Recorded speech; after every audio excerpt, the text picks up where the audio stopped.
Okay. Hey, folks. Just adjusting this camera. Somehow I don't like how it looks. Okay, we're good. Hey, everybody.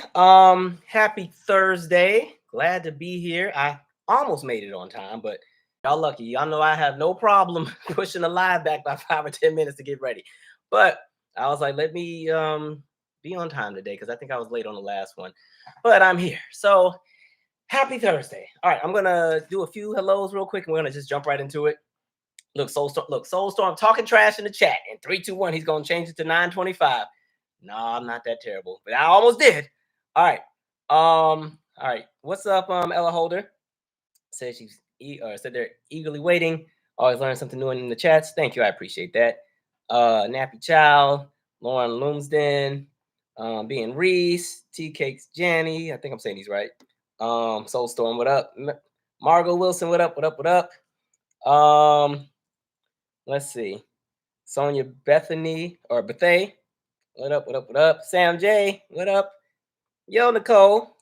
We're married. If y'all didn't know, me and Nicole are married. She used to call me your husband forever. I'm just kidding. All right. So let me give you guys. It's been a very eventful summer for me. Yeah, I think I said this on the last live. I've been doing like a lot of traveling, some for the movie, some for just life. Long story short, in the last week and a half, I've been to 4 corners of the country, okay? And I've been to California, been to Seattle, been to Miami and New York, all in like 9 days. I am tired, okay? I am exhausted. Man, I ain't never been so tired in my life. But today was my first day back at work since the I think the second. So gosh, man, it's been a lot. But let me just run down some of the experiences real quick, and then we're gonna jump into a bunch of things while people get on. So Miami was cool. I've never been. The director I work with always gets annoyed when I tell the story. But as a college student, I never got to do the like Miami spring break type of thing, mainly because I normally spent my spring breaks working because I was still teaching dance. So either I was in Washington State with the different teams that I coached, or in the later years of college, I went to Savannah because my grandma was sick. So I never got to do the Miami thing. So Miami was cool, but at this point, I'm too old for what Miami offers. Miami is a party city, okay? That is all they do down there is party. Party, party, party. I was like, my God, like literally getting off the plane, they was telling me, where you could go and where the strips are. I'm like, oh, okay, but I was there specifically for the Urban Film Festival because there was a screening for, again, pull over so I can hit you. So to those who actually made it, shout out to you guys. Shout out to you, Cam. It was also nice meeting you, Raquel, as well. Raquel gave me some insight about an all-white party that I did not get into because me and the director did not follow directions, and we only had white tops, not white bottoms. And that dude at the line stopped us before we could even get in. I'm going to stop y'all right now before y'all even get in the line. I was like, dang, okay. But to be honest, I really wasn't in the mood to party because I was tired. Because I just kind of recovered from being sick, right? So I think the week before I did Miami was the first week I was able to eat real food again and eat like a full meal, like the full thing, not just like a portion. So I was already kind of in recovery mode, so I really wasn't trying to travel. But Miami was nice though, but it is funny because like everything turns into a club. Like even the first day I was there, because I got there on a Friday, the director didn't come until the next day. I was just trying to find dinner, right? I got turned away from 2 restaurants because they were like, "You're not in dress code." I'm like, "Dress code to eat?" They're like, "Oh, because it turns to an establishment afterward." I'm like, "Dang, I'm hungry." Bad enough I flew Frontier. Okay, I never did that before. Fortunately, it wasn't a chaotic experience, but because I found out so last minute that I'd be going to Miami, I was like, let me get the cheapest ticket that will get me there. I didn't know how Frontier was going to be. Didn't know. Fortunately, no problems, right? I actually had a smoother process with Frontier than United when I went to LA in July. So that was that. But Miami, cool city. I think it's for younger people.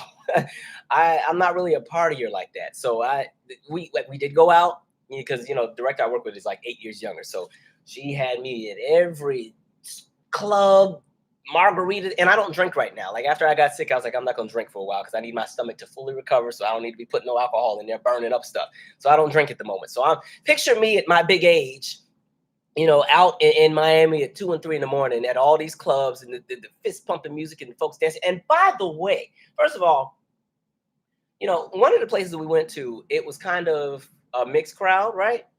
White men are wild. I want y'all to know, like, white men that are like 25 years old, like the frat bro, when they dance, they don't care who is around them. So we're at some spot, it's like a mixed group of like, black, white, Latino. I'm clearly the oldest one in there, right? Everybody in there's like 25 and down. These are like newly graduated college students that have gotten their first job, wherever, right?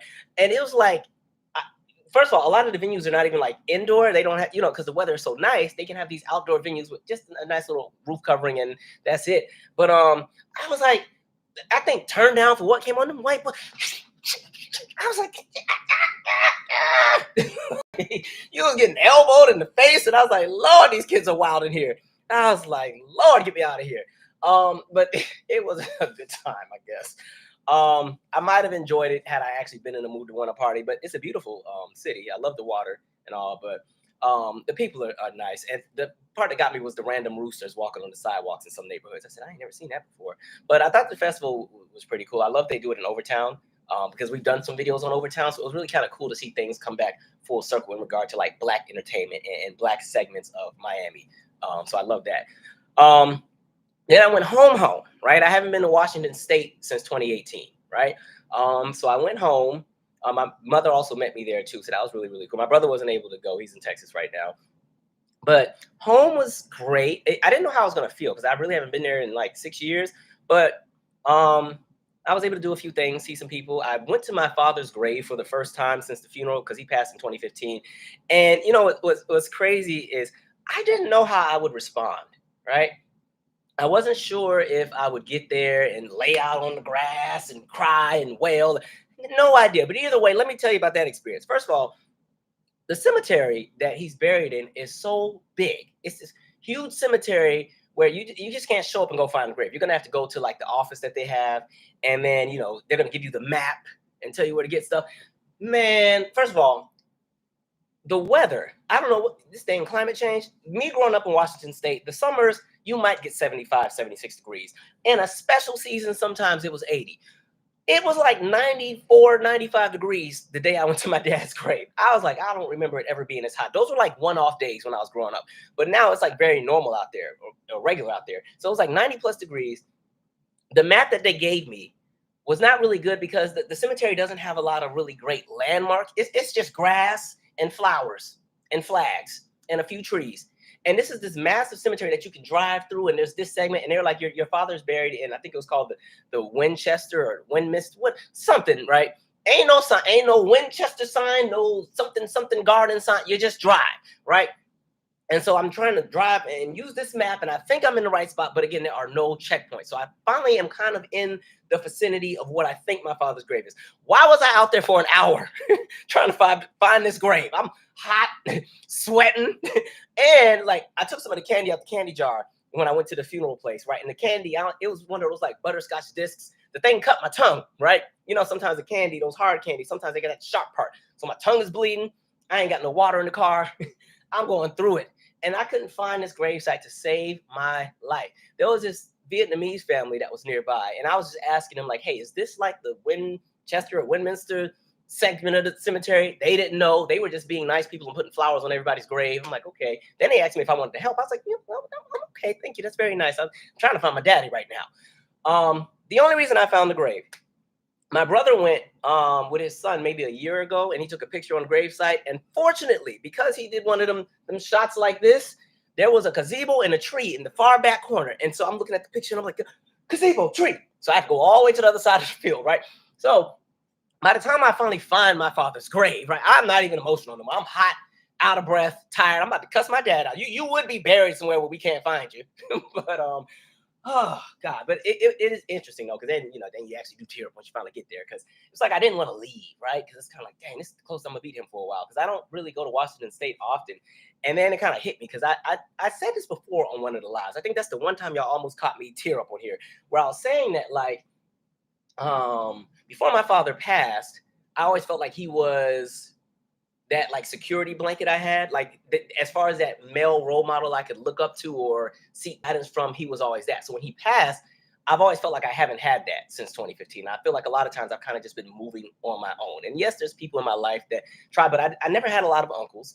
The uncles that I do have, because I was not raised with my dad's paternal side, I'm just getting to know them at this big age of mine. And they're wonderful. They're great. We love them. But I don't have a lot of men that I've grown up with. My father had one brother on his paternal side that passed when I was in high school. And then he has two brothers on the paternal side that I'm getting to know now, which they're really great. You know, they always got my back, especially when we were doing the movie and we were running into an issue with trying to find a car. My Uncle Randy was like out there trying to make it happen for me, right? And then even my grandfather, before my father passed, I had only seen him 3 times in life. So now, you know, we're building, which is great. But, you know, and as far as my mother's side, all my uncles have passed. So there hasn't, and there was only 2 uncles to begin with on that side. And one passed when I was in middle school, the other passed in 2021. So really, I was raised by like a bunch of women. And so that day I was like, dang. So when my father passed, I felt like that was like the closing of like that last person I could like go to for stuff. So sometimes I feel like I'm just kind of moving alone. And then because I was in a role where I was mentoring other kids, it's like, damn, well, can I get a mentor myself? Like, heck, life is lifing, right? But it was a good visit. It was really good to go home. By the way, I have learned that Maxwell Pretty Wings needs to be added to my karaoke database, right? You know, I got this friend, Sophia. Every time I go home, we always karaoke and cut a rug up in the place. But they didn't have Maxwell Fortunate. And the lady was like, well, I got pretty wings. I'm like, I don't know. All right, we'll try it. Hey, it complimented my voice perfectly. That was a fun one to do. So amen. We'll add that to the list. All right. One of these days, I'll just do a karaoke party or something to invite everybody out. Anyway, so that was Washington was cool. My only beef was coming home. I didn't even know if this is illegal. The guy sitting next to me was chewing tobacco on the plane. I was like, what kind of? And I had a middle seat, right? And so I remember I was on the plane. We're like an hour into the flight. Mind you, this is first of all, I was being cheap, right? So I already got a layover that I hate layovers. I want to just a straight flight. Just get me there. It's already like 5 hours to go from one coastline to the other. But I'm in the middle seat. We're like an hour into the flight. And I keep smelling something that smells like tarmac. You know, like when they lay out the new street pavement and everything, it has that really strong smell. It was like that, but it smelled so strong. I'm like, what is that? Right? And I'm looking, and then I realized that the older white man next to me, because he had the window seat, right? He has this little metal jar and he has his backpack and I was like, oh. And see, I was like, I don't want to shake the table on this plane because I don't know how crazy this person might be. Because I don't know if it's legal or not if you can chew tobacco on the plane. But if it's not, even if whatever it is, I don't have time for the flight to get rerouted because he might be rowdy and want to fight everybody on the plane. I was like, you know what? We just got 3 hours and 45 minutes to go. Just ride it on out. You know, I had some gum. So, you know, you chew some gum, it kind of changes your smell. So, but man, I was like, are you serious? Oh, and then he ordered them 2 tequilas. So I was like, yeah, let me not shake the table with him because he really might be ready to fight on this plane. So Washington State was cool. Then I get home, and then the next morning we go to New York for the Usher show because the DC shows for Usher sold out like right away. And so I was like, well, we'll just do like Barclays because, you know, New York is just up the street from DC. So, you know, me and a good friend, we did the road trip thing, went to New York. Barclays, y'all are off the chain. I just want y'all to know. First of all, New York. Now, I've been in New York for a concert before because I saw Janet at Madison Square Garden in college. But Barclays is another. First of all, okay, well, let me tell you the DC experience. You know, when I go to Capital One Arena, you know, every now and then something goes down. But normally, everybody's in the right seat. Those people with the yellow CSC jackets, they kind of keep people out of the aisles. They help you. You know, they got the flashlight, especially the older people that are working the door. They got the flashlight. They're going to walk you to your seat and have a great time. Enjoy the show. All right, okay. Barclays. First of all, ain't nobody in their correct seat. Everybody just doing whatever they want to do. I was already mad because I probably should have bought better seats. I forgot that Barclays has like a 200 section, but it's huge. Like a lot of arenas, you know, they have the floor, the 100 section, 200 section. If they have a 300 section, it's normally the suites. And then the 400 section is the top where you're bumping your head on the roof, right? You kind of hitting the clouds. And so Barclays is kind of set up where there's just this really, really big 200 section and not like a 400. I wasn't paying attention. So, you know, I just saw 200 and got it. And then I realized when we got there, like, yo, we still walking up. You know, how we gonna go? And then I look and I realize we're like 5 rows from the top. I'm like, damn, we are in the nosebleeds today. But anyway, get up there. Of course, somebody's in our seats. I was like, here we go. Ain't no ushers, ain't no CSC, nothing. Is figure it out on your own. So when we're getting there, we didn't realize one was in our seats because we had the 2 aisle seats. We're just trying to get in. And, you know, I'm asking like, hey, what's those numbers so we can see if we need to go this way or go that way. They got attitude. You need to tell us what your seat number is. Well, we're just asking what yours is because this is aisle 13, and there's a section over there, and there's a section this way. We just want to know if we need to go this way or that way. What is your seat number? 25 and 26. Then why did they get up? And they're in 25 and 26. And the lady's like, we was just trying to get better seats. I'm like, way up here? Okay. But yeah, there ain't nobody was in their seats. The aisles was packed out. Then on the way out, somebody was about to fight us because they didn't think we were moving fast enough to get out of the row. I'm like, relax, really, because well, first of all, the person wasn't gonna be able to fight, right? You can kind of tell when somebody can fight or not. I knew, yeah, right, for real. And then it don't help. My friend is about that life, so like, um, they were like, the person was like, 'cause some of us have to work. And my friend was like, okay, well, we're gonna let you go through so you can clock in tomorrow. That was so funny. But anyway, as far as Usher, really fun show. I like the musicality. I really enjoyed the audience interaction. He brought some people out. Like he brought out Method Man and some of Wu-Tang. I think Raekwon was there. Brought out Busta Rhymes. At this point, I've seen him like 3-4 times in the last 2 months. Swiss Beats. I'm skipping some people. Who else was out there? Method Man, Jada Kiss. There was somebody else. I'm skipping like 2 people. And Tyler was in the crowd. That's that video that kind of went viral with Usher trying to dance with Tyler. It was a cool show. A decent mix of the old and the new, but I did notice he didn't really do anything off the new album. I think he did 1 or 2 songs. Like a lot of the new stuff he didn't really do, but there was still a little bit of it there. But I tell you what, I forgot. White people love Yeah. Like I will tell you, the only downside I felt, I knew Yeah was going to be the closer, but to me, Yeah is a song that hasn't aged that well. Just because anything that came out of that crunk era, it was a good time, but some of those songs just didn't age that well. So it wasn't it wasn't as much of a climax as I thought it was going to be. But I mean, white folks love that song. That is like as soon as that doom dum dum dum came on, because first of all, it was like a white couple sitting next to us. They were kind of sitting down for most of the show. They got up for You Don't Have to Call, and OMG and DJ Got Us Fall in Love. But they were sitting down the majority of the show. Especially look when Wu-Tang and all them came out, they didn't know none of them songs. And so as soon as Yeah came on, and I was telling my friend, I was like, look, as soon as you hear them synth brass, they're gonna be up. As soon as that thing comes, they up, and they would just white folks like to dance with their heads. They dance. They fight the music. They was in there just getting down. Because I love watching people have a good time. So I was enjoying that. They were having a good time, right? But it was a good concert. Lots of fun. I still think his gift is he's such a great live vocalist because he doesn't lip sync at all. That mic is on the whole show, which is really dope. So I will put that in my top 3 concerts that I've seen this year. My top 3 right now are Missy, Janet, and Usher. I really enjoyed, and all 3 shows are so different, but I really enjoyed all the shows. So that was a really great trip. All right, I'm gonna read some chat, and then we're gonna talk about this debate because that's why I didn't go live after the debate because the debate was the same night as the Usher concert, and I was like, dang man, we're missing it. But we were like, we can listen to the debate on the drive back. All right, so let me read some comments here, and then we will keep it moving. By the way, this arm is killing me. I went and got 3 shots today. You know how they give you them shots, right? You get that jab. Woo! Lord, that arm start getting sore. No push-ups tonight. I also start my gym back on Monday. Can't wait. I need my body back. That was the other thing I didn't like about Miami. All that gymming I did in 2023 and 2024 and bulking up, you didn't catch me in no beach because I don't like how I look right now. So there was no beach for me. Not even the pool. All right. Somebody said, did I see Trina and Trick Daddy? Not in Miami. No, really, I wasn't even outside like that. Minus the night we went to the party and everything. The only other thing we did, y'all know I like to eat. So we ate very well. I love to eat. I'll spend $1 on some food. And then we did like one of the boat cruises on the water because I like being on the water. Reminds me of going fishing. But that was about it. Let's see. Alan Lewis said, Calvin, I told you since 2009, it's gotten hotter every summer since we get to 80 degrees and up now, which is crazy because I just remember being a kid. I'd always go to Savannah for the summers, or sometimes we'd be in like Richmond, California for the summers. And I always remember every time we get off the plane and out of the airport and at SeaTac, I'd always remember how cold it felt, even though it was like 70 something degrees. Like 75 degrees with no humidity is kind of cold compared to like 90 degrees with humidity in Savannah. Like totally feels different. So now I was like, they got some heat. Let's see.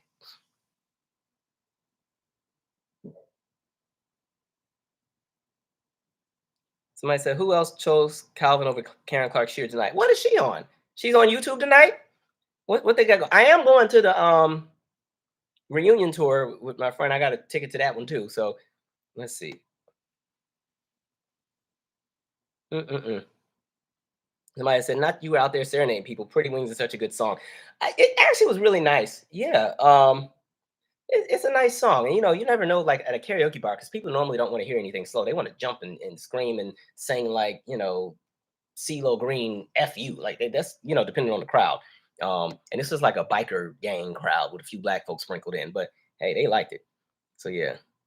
Somebody said Brooklyn is not Manhattan. We know that. Yes, we know that, Eric. But yeah, Brooklyn, y'all are another ball game because Madison Square Garden is a little, Madison Square Garden is more like the touristy.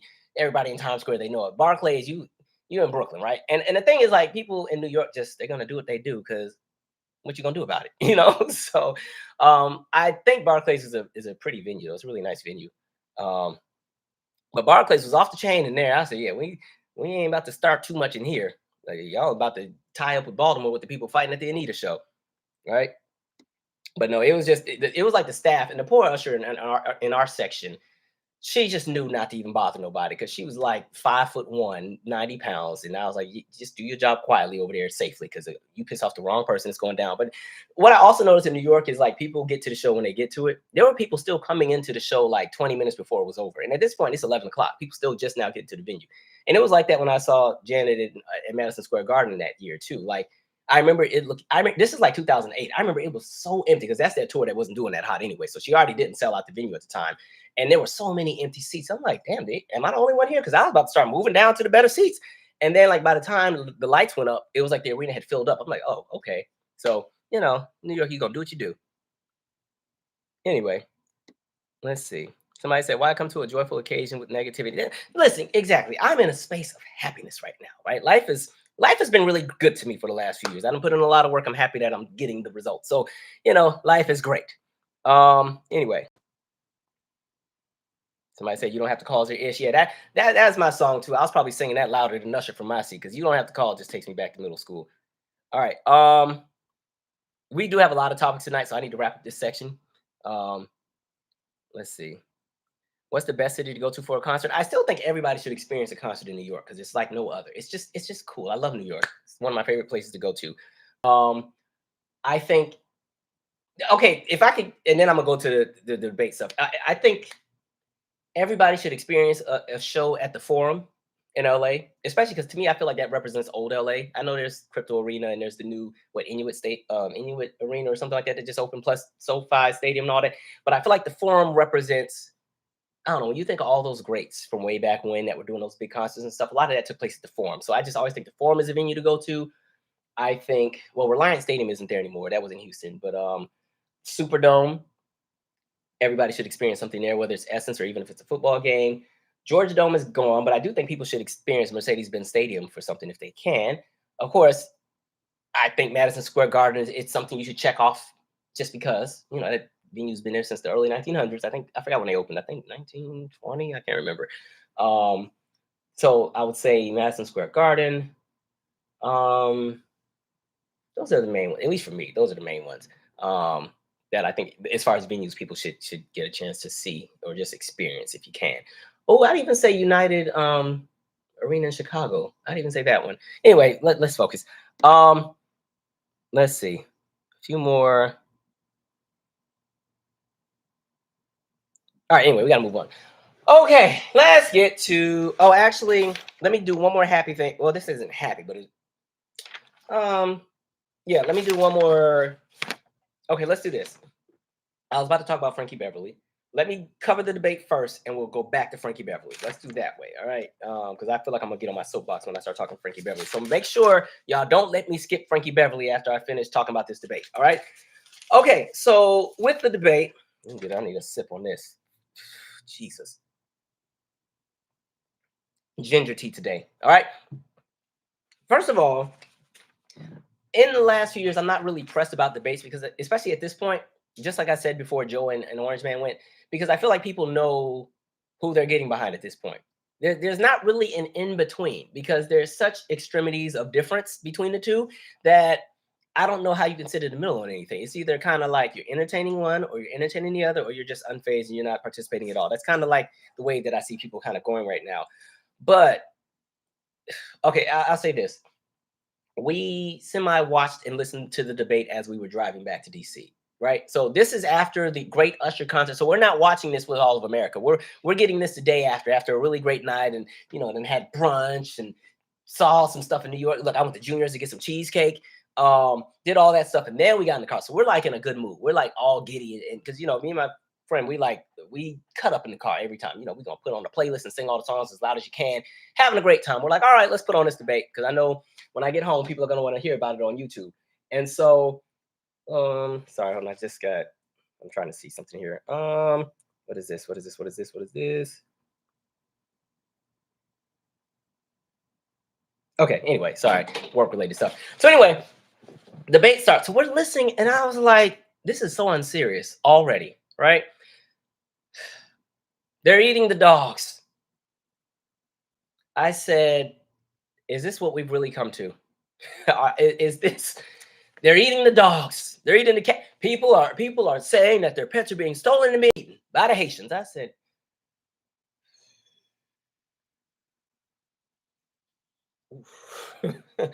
we're in this car like, what? We were like rewinding it, just making sure we were hearing this right. Like, what is happening? And it's like, y'all know at this point, I've already told y'all where I stand. Orange Man will never have my vote for anything. I can't take him serious. I'll tell y'all why in a second. But like, it it was like he didn't even prepare. He winged it. He didn't even try. And the beef that I've always had with people like Donald Trump is that they are an example of the fact that white men can just fail and be afforded the luxury of being mediocre and getting rewarded for it. Like to me, and I said this the day he got elected, maybe the week he got elected, I did a YouTube video and I said Donald Trump is America's reality. And for me, his very existence just confirms everything that I already feel. Like white men get the luxury to fail upwards and be labeled a genius, right? This is somebody with like 6 bankruptcies, but he's labeled a financial guru and even has a book, The Art of the Deal, that he didn't even write, but people give him credit for everything, right? And there are many people who specifically voted for him because they felt he would make them rich, right? Even before he got in, right? There was a lot of people, and even before he ran, right? Remember, he's always teased that he was going to run for office. This didn't just start in 2015. He would do it in 2012. He would do it in some years earlier. But people always thought it would be a great idea if he ran because he's a billionaire. And, he'll know how to run the country. And before you know it, we'll all be rich. Like, there's a lot of people who believed in that. So you know what? I understand why there were some people who got behind the movement in the early days, even before 2015. I get it, right? But it's like watching somebody who just gets to do the bare minimum and get rewarded all the time, right? This is somebody, and then after we lived through a term, right? Because we've been around long enough to see cause and effect, right? This is somebody who pretty much pushed deregulation at the expense of public safety. This is why you're getting all these listeria outbreaks and the trains keep derailing with all these chemicals and making all the people in the town sick and everything. Boeing planes are falling apart because the regulations have changed. They don't have to do all the inspections. They can cut back because everything's about profit and the dollar now. Wall Street gets to do whatever they want. You watch all these companies inflate their prices and blame it on inflation and everything else just because there's so many things that while he was in office, that was his MO. I get it. Money, money, money. But I feel like the idea of bringing in money can't come at the expense of the people. And that's kind of the way that he's moved me. And then it's like, this is somebody with 90 plus charges or different lawsuits and convictions and sexual assault this, and he can barely read. I know sometimes I'd be stuttering when reading these articles because I'm reading too fast and need to slow down. But I'm like, this man can barely read, right? This man, as of January of 2021, has told 30,573 lies that have been debunked. Picture somebody taking the time to go through 30,000 plus lies. Imagine that, right? And then, so with all that to be said, you get on a world stage, the presidential debate, the number one and the number two, it's either going to be you or it's going to be her at this point, right? The world stage. And you didn't even prepare for it. You showed up. Think about when we have a job interview. Think about when, especially if you're sick of whatever job you're at, right? And you finally get that job interview and you are trying your best. You are out there studying and you're talking to yourself in the mirror. You got that friend on the phone that's pretending to be the interview. You're doing all that preparation for that job that you're going to end up hating once you get it anyway, right? But here's somebody who is running for president and trying to get his old job back. Didn't even prepare. And what's so funny is this man had an opportunity to change the narrative that people like myself have about him. Right? Because look at the optics. I said this some lives ago before Joe dropped out, where I was like, I don't think Kamala would ever have a shot if the tables had turned because we just see how America operates. You have a non-white woman running for office, let alone a woman running for office, where no woman has ever been in this position, let alone anybody who's non-white other than Barack Obama. One person since 1776. When we talk about the hill that woman is going to have to climb up, because honestly, I've seen the movements and the celebrations and the parades, but I still don't trust white people like that, and I know how they move collectively, right? And so again, even when you talk Hillary, only getting 37% of the white vote as a white woman. Now you have Kamala there, who people have decided to weaponize what she chooses to identify as. They want to call it an Indian lady, or they want to call everything else under the sun, right? So it's like he had an opportunity to really lock in, change the narrative about himself, and like really like show up with some actual policy that he would have tried to push, show up like things that could have maybe swayed some people, to say, okay, he's a little cuckoo, but I'll give him a shot. And he didn't care. He still showed up with the same nonsense. We were even in the car. We were like, okay, what do you think he's going to say? We're like, I bet he's going to talk about immigration and the people climbing the border. He's going to say that about 30 times. He did it about 4 times, right?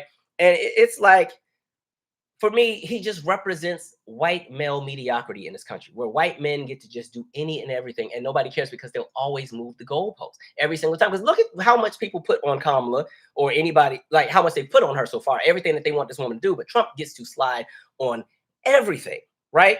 To the point where it's like, are y'all serious? And then it's like he already got to take credit for inheriting a good economy, even though he drove it into the ground. Now, to be fair, it was a pandemic, a global one. Nobody has really been through one since 1918. So I won't put all of the failed economy on him with the pandemic, but it was a piece of it, and he definitely contributed to some of the flaws that we had. But he gets to take the credit for everything. And then because he also raised our taxes, middle class and working class. Our taxes were raised, even though the rich people got a tax cut. But because people got that $1,200 stimulus, they thought that everything was all fine and dandy, right?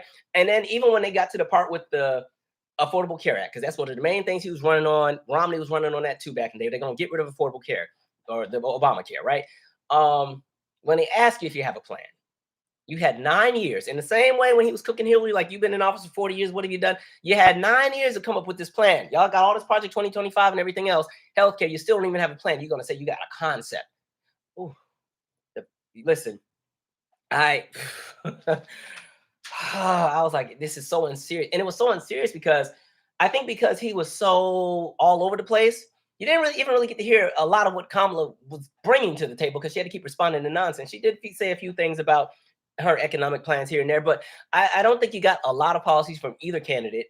She did talk about the child tax credit. She talked about the $25,000 for first-time homeowners, the $50,000 for small businesses, and everything like that. But it was like, to me, watching Trump get a third chance to run for president, get to the final round at this debate, where this was your opportunity to shut people like me up, who are like, why is he even in the room? Why are we even taking this seriously? Because if this was anybody else, y'all be like, hell no.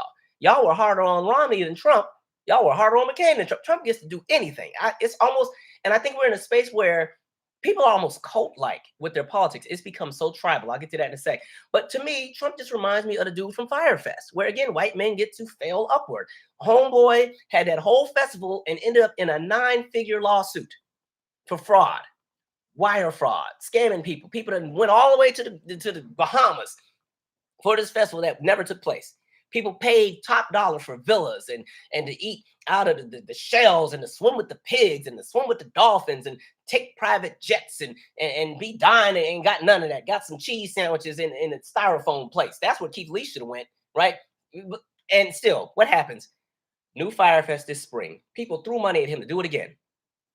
White men must be nice, but my goodness. So the bigger conversation for me in all of this, because I think what's happened is, because politics is so tribal, and we know there's a conversation of race, we know there's a conversation of gender. You have a woman that is not white and that is also a woman running against a white man. We know how things work in this country. It's no secret, right?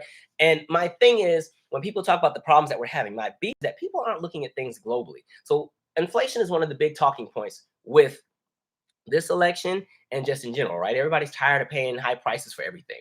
But the problem is, nobody's paying attention to the fact that this is a global issue. We've centered it in specifically the United States, and people have decided to run with the narrative of putting it on the current administration as to why it's a problem. So can we backtrack?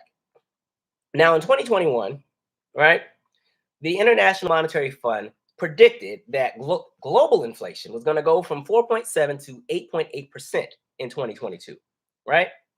They also felt that it would decline to about 6.5% in 2023. But let me pause right there.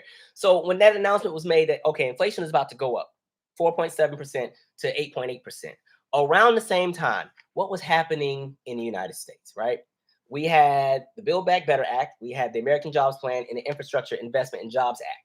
These were things that were being drafted to somewhat make life a little bit better here because, hey, America needs some new investment. So a lot of political pundits, mainly on the GOP side, decided we already know that if some of this passes, whether it passes or fails, inflation is about to happen anyway. We're coming out of a pandemic. Things are happening. There's the supply chain demand. All that stuff is shifting.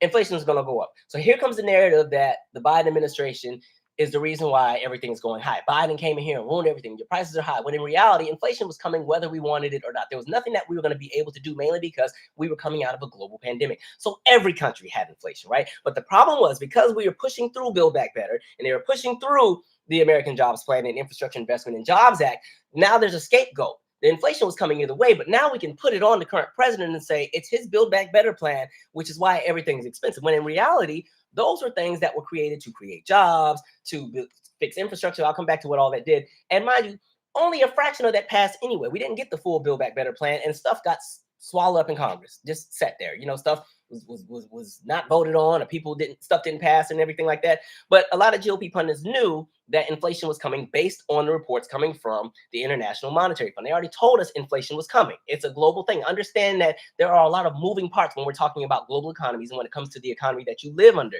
What happens in the world affects us in the same way where things that affect us affect the world. That's why sometimes, look like a place like Japan, right? Their stock market and stuff is open while we're asleep. So when their stuff starts crashing, depending on how we wake up, that's why when they talk about the futures in that morning, because the stock market starts opening at 9:30, they already know exactly whatever happened in Japan and Singapore and China and all that will affect us that morning, depending on what's happening. So everything is connected, right? And so, long story short, the U.S. needed investment in 2021.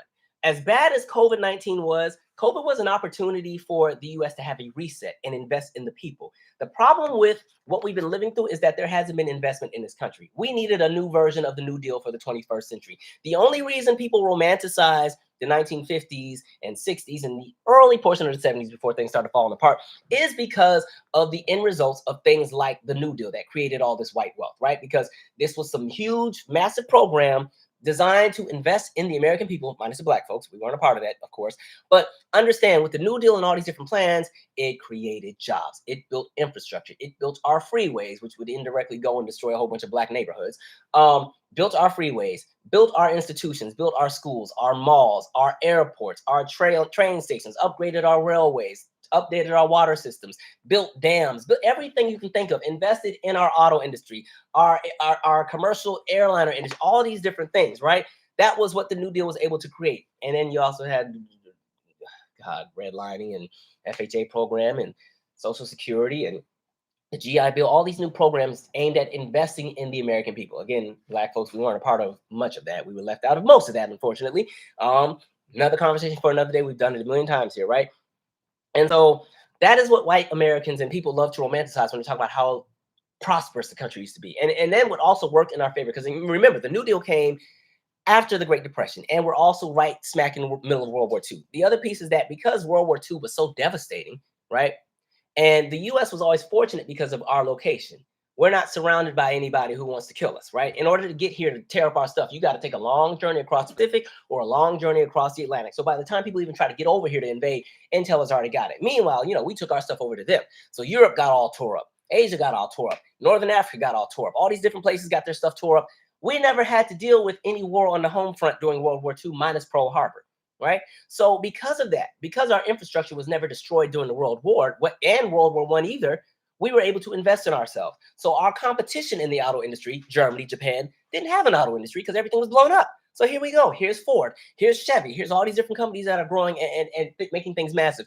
Film and entertainment industry. Right? The reason everybody models their music industry after the United States is mainly because we got a head start. Everybody was doing music, but hey, once you started blowing up everybody and destroying all the industries, we have a heads up because now those record labels and industries and everything else in some of these countries that had smaller industries to begin with were modeling themselves after us anyway. But now that we've blown everything up, they have no choice but to listen to our American act. So yes, they're going to love an Elvis. Yes, they're going to love these different people that come later down the line. And before you know it, the United States is the hub of entertainment, both Hollywood and music, right? Like, understand the United States was able to prosper because of a lot of things. In that same way where I did the Steve Harvey video and I was talking about how a lot of people come into wealth by circumstance, it's not because people just work hard, but a lot of times it's people have been prepared to be in the right place at the right time for whatever opportunity came, and luck just happened to find them because they were in the right place at the right time.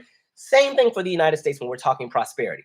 A lot of things just worked in our favor, right? World War II was not fought on our soil. Please understand that if World War II would have been fought on our soil and all of these metropolitan cities, New York, Chicago, Charlotte, Atlanta, Miami, Denver, Phoenix, Houston, Dallas, LA, Oakland, Portland, Seattle, had been blown up, America would have not been the prosperous America that we saw in the 50s and 60s. Wouldn't have been a thing, period, right?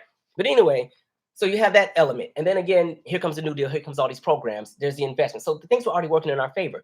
Here we are in the 21st century. There's been no investment in the country at all for decades. And that's why I was like, those bills, yes, they had a hefty price tag, but they were for the people, right? They were going to fix our roads, fix our bridges that we keep seeing collapse. Now, a lot of our bridges are graded a D at the moment. I ain't gonna lie to you. There was one of them bridges we were on. I was getting nervous because we were sitting on it for a little too long and it ain't look too hot. I was like, okay, they need to get off this one, right? And even when it comes to retrofitting, right? There's a lot of buildings that need to be retrofitted for an earthquake. Specifically, we know in California, we know on the West Coast, but even in places like Missouri, where they have that big giant fault line, right? That's capable of even doing more than what the San Andreas Fault can do. That can match the same element of power that the Juan de Fuca plate can do in Washington State, as far as the subduction zone, right? So understand that a lot of those buildings in Missouri are not retrofitted. Remember, go back to the 1800s. They had a really big earthquake in the 1800s in Missouri, right? That can still happen today, and none of those buildings are retrofitted. Something like all of those different plans and investment, those are the kind of things that will create jobs, create public safety, create new opportunities when we're talking about retrofitting, right? And even in places like Oklahoma, where, because, listen, I'm not a fan of fracking, so I was looking at Kamala a little sideways with that, but fracking is playing a role into the seismic activity that's taking place in a state like Oklahoma. Buildings down there need to be retrofitted, right? This would have helped with what, well, they're doing it anyway. That was, people always say, what did Kamala do? One of the main things that she spearheaded was fixing America's piping, right? All the lead pipes. That's been something that's been going on for the last 2-3 years. It's not complete yet. It's going to be a while. There's lots of pipes that need to be replaced, but that's one of the main things that's happening. But the investment that we needed, all of that money that could have gone to the American people in regard to investment, could have gone to education, right? Our schools need a revamp. These schools need to be rebuilt. We need new curriculums. We need new investment in what's being taught, new investment in how to teach and train teachers, and teachers need to be paid more, right? But instead, now they're deciding to privatize education, which means now they're pulling money out of the public school system to go to private, any and everything. We just saw that case out of South Carolina where the judge actually ruled, no, you're not going to be able to take American tax dollars and put it in the private schools. That's unfair. So amen to that, right? The investments in healthcare, we're still behind. There's no reason why you should be paying an arm and a leg with what's happening with healthcare, right? The conversation of housing. We already knew there was a housing shortage, and now we're really going through it, right? So you have that conversation. The investments that could have gone into tech, the investments that could have gone into like just different advancements and different trades, all these different things, right? All of that was in those bills, but none of those bills were able to be completely passed all the way through because we had gridlock in Congress, because people like to do draconian games to get political points, not because they care about the people, but because, again, a lot of people are in this game to get paid. There's money in politics. Why do you think we're seeing so many people who all of a sudden, especially Black folks and Black content creators, that are really on the grift, right? Because I'll say this, I have nothing against somebody who votes Republican because they feel that Republicans offer what it is that aligns with their values. But I do have a problem with people who specifically know that there's a paycheck when you spew a bunch of nonsense. And rather than latching on to some of the viewpoints that Republicans have that can somewhat align with how people see the world, instead they latch onto the extremities and the nonsense. So they latch onto like the Marjorie Taylor Greene talking points. They latch onto the Haitians are eating dogs and the cats talking points, and they build platforms with it and they run with it. And then they use those as talking points to try to get other people to jump into whatever, when really it's not even about the well-being of Black folks. So for me, if you're a Black Republican, but you're that because you feel that is what's going to help Black America, I'm gonna still look at you a little sideways, but at least I understand that you're coming from a place where that's honestly how you feel. But when it's people that are just getting a check at the expense of Black people, that's when I'm looking at you sideways. And so we've seen this influx of all these Black content creators and people who are getting a paycheck to go out there and spew all kind of nonsense all day. I was so annoyed where, you know, I did a collaboration a while back, and having to sit and hear some of the talking points coming out of someone that I'm like, you can't be serious. You cannot be serious. And I was so annoyed because we were so cordial before everything started. They were real cool and everything, great conversation. And then I'm just listening to the points. I'm like, oh my God. Okay. All right. Oh, okay. How do we even approach this? But like, there's just a lot of nonsense. And I think what pisses me off is we sat here for 4 years and watched everything, get stopped in its tracks in regard to like policy. Right. And now people are about to put the same nonsense right back into office, not because there's a plan, but because really people have vengeance. People have a vendetta. People are mad because their lives aren't where they want to be. And they need somebody to be mad at, because what's happening now is, rather than addressing the fact that we're living in the compound interest of bad policy, now we've come into the space where the problems that we face as a country is because of somebody else. That's really the narrative, right? So understand, like I've said, I think people are in this space where they think we're going to have a utopian America in one term with any president, right? That's kind of the critique presidents get. They get in for 4 years and then people are like, well, my life still didn't change. And I'm like, it's interesting how we have this like forgetful memory, because I can recall when Orange Man was running, he told us it was going to be so great. You wouldn't even believe it. You won't even believe it. It's going to be so good. Trust me. And everybody's clapping and cheering. And at that time, I could understand why people really put their faith in this man. But then when you watch the policy and everything he signed off on, I'm like, that's not going to make people rich. Oh, okay. We're cutting funding from the schools. Okay, now you want to change what happens with the food programs you want to do.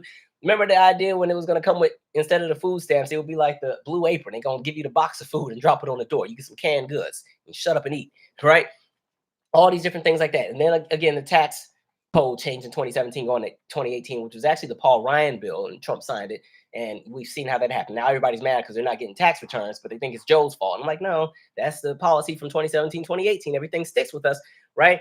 And so my issue is there's a lot of people who live in the now, but they're never reflective about what has happened in the past and how that affects the future. And that's kind of my fear with a lot of American voters. People don't think long term or even reflect back to how we got to where we are. Because I feel like if you're over the age of 30, I'll even say 25 if you've been paying attention, you've been around long enough to see cause and effect. But people aren't really locking into it or paying attention to what is, because everybody's just in the moment, right? And my thing is this: nothing is going to happen in one term. Whether Orange Man wins or Kamala wins, we're still going to be exactly where we are now in 4 years, to be honest. Things might be a little better, but it's going to be about the same, because policy takes years to really kick in and feel the effects. What we're living through now, people think is specifically the Biden administration or residuals of Trump. But understand, what we're living through now is residuals and the compound interest of the last 40 plus years.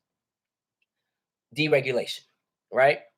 Putting the banks in charge of our economy, giving more power to insurance companies. This is how college prices skyrocketed. This is how mortgage costs skyrocketed later down the line. This is how healthcare skyrocketed. There's a reason why bankruptcies went up 600% when Reagan was in office, right? There's a reason why, even when we're talking about incarceration and everything, we saw what happened with the war on crime during Nixon. We saw what happened with the war on drugs during Reagan. We saw the Clinton crime bill. Like, all of this stuff plays a role and affects us years down the line.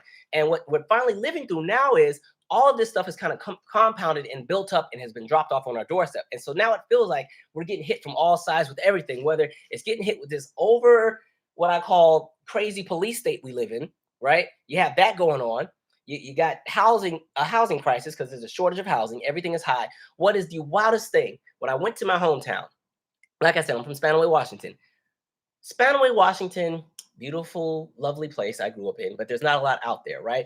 And when I was coming up, the house we moved into in 1999, my parents bought for $140,000, right? This is like a 4-bedroom house. I don't remember how many square feet, maybe 1,800 square feet, had a yard, driveway, that cool, right? Then we moved to another house in 2003. They bought that house for $190,000. When my dad passed and my mom sold the house in 2018, I think she sold it for $325,000. Now, she moved from Washington State in 2019. We went to that neighborhood 5 years later. The houses are $700,000. I was like, to be in Spanaway? And no disrespect to my hometown, but there's nothing there. Like, the downtown is gone. We didn't have a downtown because we weren't a real city. Like, I always looked at downtown as this place called Pacific Commons because it had a Kmart, it had this Mexican restaurant called Hidalgo, it had a pet store, had a Dairy Queen, had a Factory to You, had a Fashion Bug, had the mail center, had a Sally's hair place, had a teriyaki spot, and a few other things. The only spot that's in that big old shopping center now, because the Kmart is gone, the Factory to You is gone, the Fashion Bug is gone, I think the Sally's is there, the Mexican restaurant is gone, the pet store is gone. All they got is the Dairy Queen, the Sally's, and the bank, right? but $700,000 to live in the middle of nowhere. Spanaway is 45 minutes from Seattle, 20 minutes from Tacoma. And it's so, again, we're like living in the residuals, everything, just getting hit side by side by side with everything that's happening. Education, right? I look at Howard. I love my school. But my beef with my school is nobody can afford to go there anymore. It was expensive when I went, right? Now, to be fair, I went to college 2006 to 2010. My senior year of college, to be fair, I worked and I was an RA, so I only paid like $4,700 my last semester. But the average price for the full year was about $28,000 if you were living on campus. That has doubled in less than 20 years, right? And so when we have these institutions that are aiming to ensure that Black America can climb, it's becoming something where only those who can afford it can get through the door. And that's not just Howard, it's a lot of HBCUs, and that's another conversation about funding, right? But it's like you're getting hit from all sides. So we're talking housing, we're talking education, healthcare is chaotic. What pissed me off about being sick for that month and not being able to eat, I literally did a visit to urgent care. I did a virtual visit with some doctor that wasn't my doctor because my doctor was on vacation. And then I got an ultrasound. They were trying to see if something was wrong with the gallbladder, right? $1,500 bill. That's with insurance. I was like, y'all didn't even do anything. Like, I mean, they gave me some Zofran and Ozenprolate, but like other than that, I kind of just healed on I stopped taking the medicine because I didn't like how it made me feel. I was like, I'll figure this out on my own because this is hell. I can't sleep at night, right? $1,500 for the bare minimum. Like, so we're getting hit by the end results of just rising healthcare and everything else is happening. The military industrial complex still has people scared to sleep at night because you never know when the next country's going to cut up. That's the other thing with our military experiences. Whatever happens in the world affects us too, even though we're always in the middle of everything. So it's like there's all this stuff that's hitting us all at the same time. We're feeling it in this era. And people think it's specifically this administration or it was specifically the last administration with Orange Man, when in reality, no. This is 20, 30, 40, 50 years of policy finally coming to our front doorstep. Americans continue to let a lot of things slide, especially in the 70s and the 80s with some of the policy because they were all right. Stuff wasn't at their doorstep. They weren't feeling it right away. So yeah, we can deregulate this. Yeah, we can start taking money out of how much goes into public education. And what's crazy when we're talking about college, the only reason state schools started to go up, because the majority of them used to be free, the only reason their prices started going up was once we had integration and Black folks could go to the state schools, right? Now all of a sudden they got fees, right? A lot of state schools were free. Not anymore. Now some of these state schools are just as high as private schools. So you have things like that going on, right? And people were fine with deregulation when it came to public safety. And now everybody's mad because everybody's pipes got lead in it. Everybody's mad because these trains keep derailing and spilling chemicals in the neighborhoods, right? We went through it on the last live where I went down some of the policies that affected people when it comes to public health and public safety with deregulation. Please go back to that last live and see. But all of these different things, these are things that affect people, right? You put Donald Reagan in the 80s in charge of the US Treasury. So you put a banker who was already scamming people in charge of America's wallet, and then you wonder why we're struggling now. So it's kind of like I need people to start really looking at the bigger picture. Everything is not about just the now and in the moment. And I think what's happening is because so much has happened, right? And like I said, if you don't put the investment in the people, you're not going to get the return. So because the investment has not been there for decades, like, all right, FDR, his major move was what? We're going to say the New Deal. Let me backtrack. I'm gonna jump some years. I'm gonna go to the 70s. Nixon didn't really do much. There wasn't a major investment that really helped us coming through Nixon. As a matter of fact, Nixon changed our standard from the gold standard to legal tender. That's why our dollars aren't worth anything, and everybody's kind of nervous about that. What is the brick currency, whatever it's called, right? Because it's actually backed by something, and ours is not. So people are kind of nervous about that. I'm like, see, here we go. So that was Nixon's contribution. Ford didn't really get to contribute much because he ain't did that much anyway, and then he didn't get reelected. Carter. I can't think of the major policy that would have positively affected us because there wasn't any major infrastructure investment. Same thing with Reagan. Reagan decided to just kind of strip away instead and make all his friends rich. Reagan's legacy would be changing the tax code, right? All the way to the point where super wealthy went from paying 70% in taxes to 29%, right? Bush number one, again, no investment into the people. And I'm talking major policy. Now, all of these people did something here and there, a little policy here, policy there, but I'm talking major policy that is going to affect us for the next 20 and 30 years that have a big ticket bill that Congress is going to rip their hair about in regard to, delegating whether it's going to happen or not. I'm talking about like that kind of stuff, right? So if we're talking about something on the scale of the New Deal, there really hasn't been anything until we got to about 2021 with those three policies that they were trying to push in the current administration, right? And again, they didn't all pass. We didn't get all of it. A lot of it got locked up in the Senate. We got a portion of it, right? And so again, there hasn't been any investment. So if you haven't invested in the people, you can't get mad because there's no return, right? And so because of that, rather than focus on the focusing on the fact that there needs to be more investment into the people in the U.S. as a whole. Instead, now we're in a space where we need to find everybody to blame, which is why there's so much anti-immigrant rhetoric, right? Now, I do feel that there are some things that could be fixed in regards to immigration in this country, but the idea of thinking that sometimes I wish there was a button we could push and we could see what the world would be like depending on who's in office. I would love to push that button and see what happens if Orange Man wins. Let's say Orange Man wins and he kicks out everybody who's not supposed to be here. All of them get out. What do y'all honestly think is supposed to happen? Do you honestly think we're going to all of a sudden prosper? We're going to be rich and everybody's going to be living large? Like, first of all, the economy is going to collapse, one, right? Because whether you want to admit it or not, they're a pivotal part of the economy. They do pay taxes, 86 billion in taxes, right? And whether you agree with them being here or not, at the end of the day, yanking 12 to 15 million people out of an economy and shipping them off, we're going to have a lot of issues, right? Especially when it comes to how we're eating. And I'm not trying to sound like an elitist, classist person and say that every person who is undocumented is out there picking oranges. That's not the case. But understanding the reality of what is. And so people have convinced themselves that if you kick all of them out, everything will be better. And so that's been the main talking point. When really, if you want to have the argument should be, okay, you're helping these different groups of people, cool. But if you're going to do that, you need to make sure that the people that are already here legally should be getting the resources that they should be getting. That's the argument. But rather, everybody's spending their time trying to snatch away what they think other people are getting. There's a lot of disinformation and misinformation floating out there about what immigrants are getting in different states, right? And then when we get to this whole Haiti thing, like this is why I'm saying we're just in this space of what are y'all talking about? Now the Haitians are eating the dogs and the cats. Now, y'all just said that all the people who are here legally are getting all kind of money from the government and $150,000 this for a house, which that did not pass in California, by the way. And they're getting the $9,000 in Chicago for the rent and the this and the that. And now you're telling me with all this money they got, they're still too poor and they got to go and kidnap cats and pigeons and ferrets and grill them up in the backyard. Like, I need people to be serious. There's no nuance in any of these conversations. Everything is one extremity or the other. And that's why I think we're in such an unhealthy spot, because people really latch onto this stuff. And it doesn't help that the people that the American people have put their trust in with receiving their information from, people are deceitful and purposely lie because, again, it's a paycheck. And so we have politicians that are up here saying any and everything because that's the move at the moment. And it's easy for people to believe certain things. And I will say with the whole eating the cats and the dogs thing, that goes back to the conversation of white Americans thinking that they're the purest and everybody else must be feral. Everybody else is uncultured. And without them, we have no element of civility. That's really what that's about. And it's noticeable that most immigrant groups that are normally attacked are black and brown. We don't say anything about all these white folks that come from Europe and don't leave, right? Some of them end up having children that become president, right? They leave their country because they're wanted. Actually, I'm not even going to put that out there. But yeah, interesting.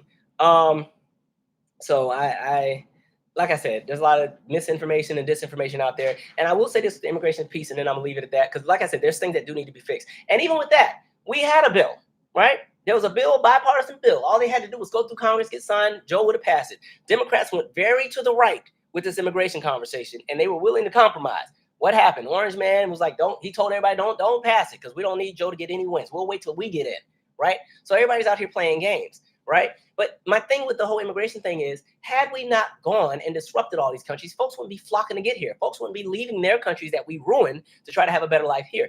Understand, the United States, and I'm going to speak specifically for everything south of the border. That's Central, South America, and the Caribbean, right?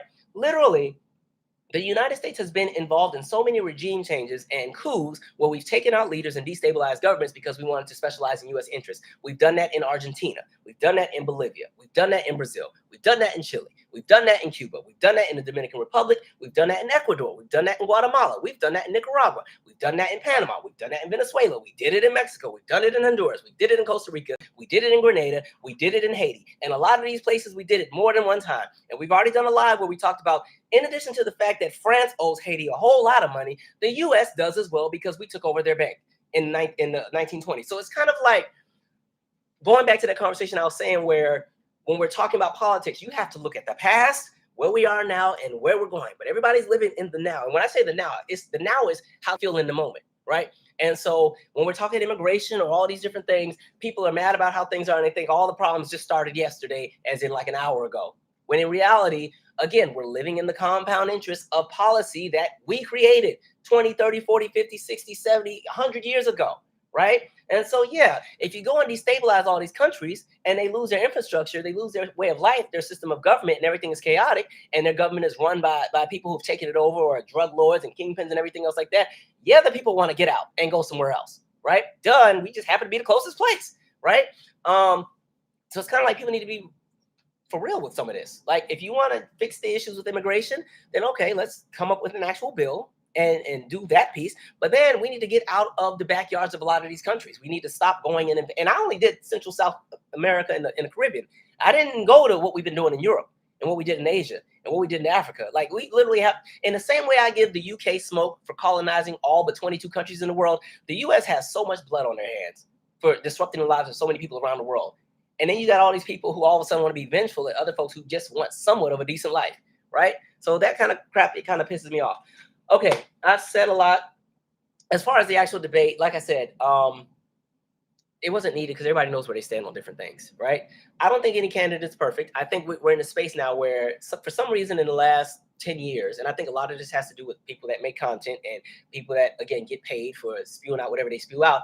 Now we're in a space where people think they're supposed to be this perfect candidate, and if you're not perfect, then you can't get in the door. But it's selective, because then again, there are other candidates who have just shown us exactly who they are, who have played games in our faces. We watched them enrich the pockets of their friends at the expense of everybody else. We've watched them commit crimes. We've watched them do any and everything against the interests of the people. We've even, and they kind of talked about it, even with the removal of Afghanistan or getting out of Afghanistan. We watched how the Orange Man sabotaged that already, right? And Joe is forced to go with the plan, and it falls apart and everything. It looks like he's the one who did it, because we was, oh, what a time. That was a live there, wasn't it?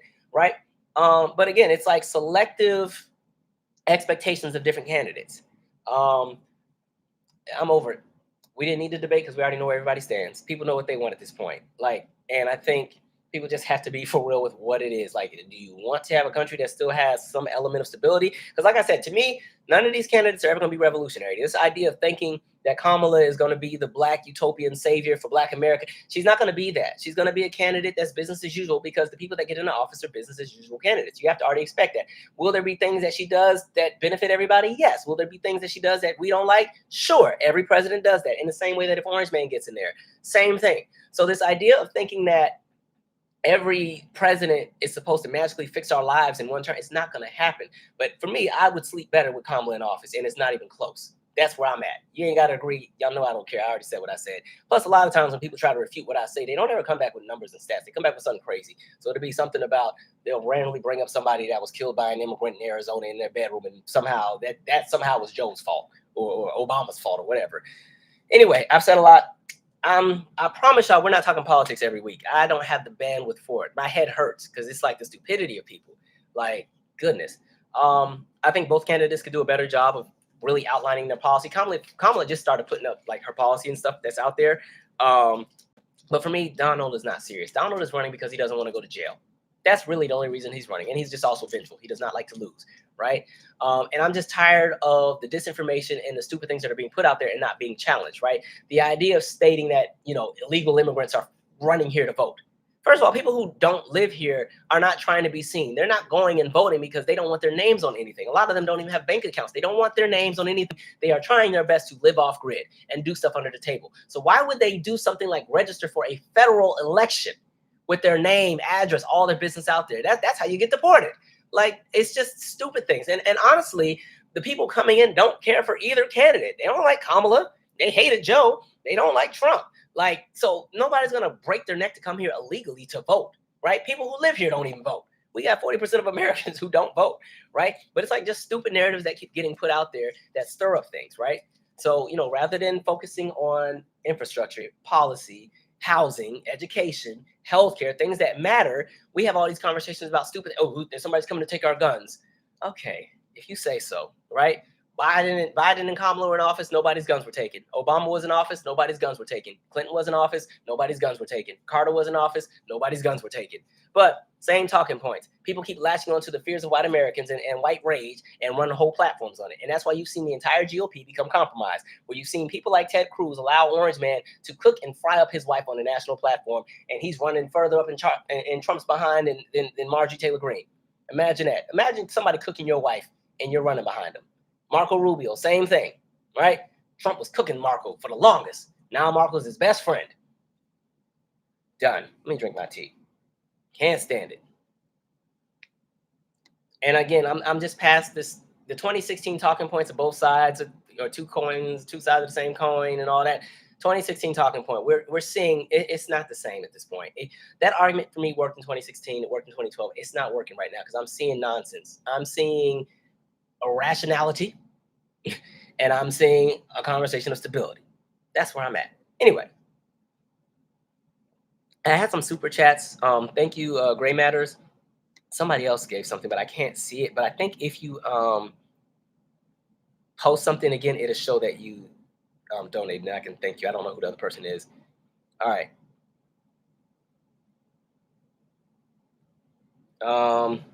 Let's see. What are we on here talking about? Anton Pye says he always calls women of color nasty. I think he just does that to women in general because remember he said that about Hillary and Elizabeth Warren. Remember she's a nasty woman, nasty. Okay. Now I will say this: if this were a movie, I'd be thoroughly entertained. Trump would be my favorite TV villain because he would make such great TV. But it's scary that this is reality. I'm like, what the hell? Ain't no way. Like, man.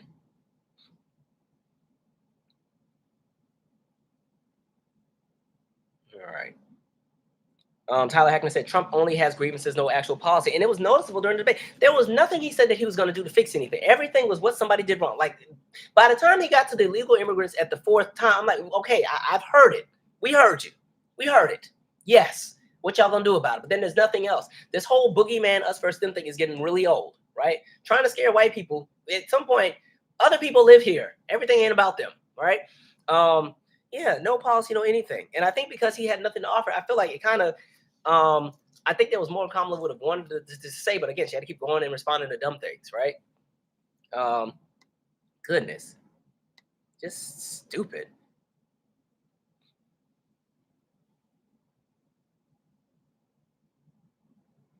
Somebody said, unfortunately, few people are capable of critical thought, even with the many informational resources available to us. Remember that time I told you one of my favorite moments on Twitter was like, there was a hurricane that was coming out. I think it was hitting Florida or something. This is, mind you, Obama, I think Obama was still in office. Yeah. And so they were like, oh, hurricane, blah, blah, blah, blah, blah. It's coming to the Gulf Coast. So there's this white man that does like, Obama, do your job. Every time I look, you're nowhere to be found. And then somebody responded and it was like, well, what is he supposed to do? Square up with the hurricane? Like, that had me rolling because it's just like, yeah, our politics has become so tribal. Everything is us versus them, the good guys, the bad guys. And that's why when you see even the commercials and the ads, like pay attention to how they move.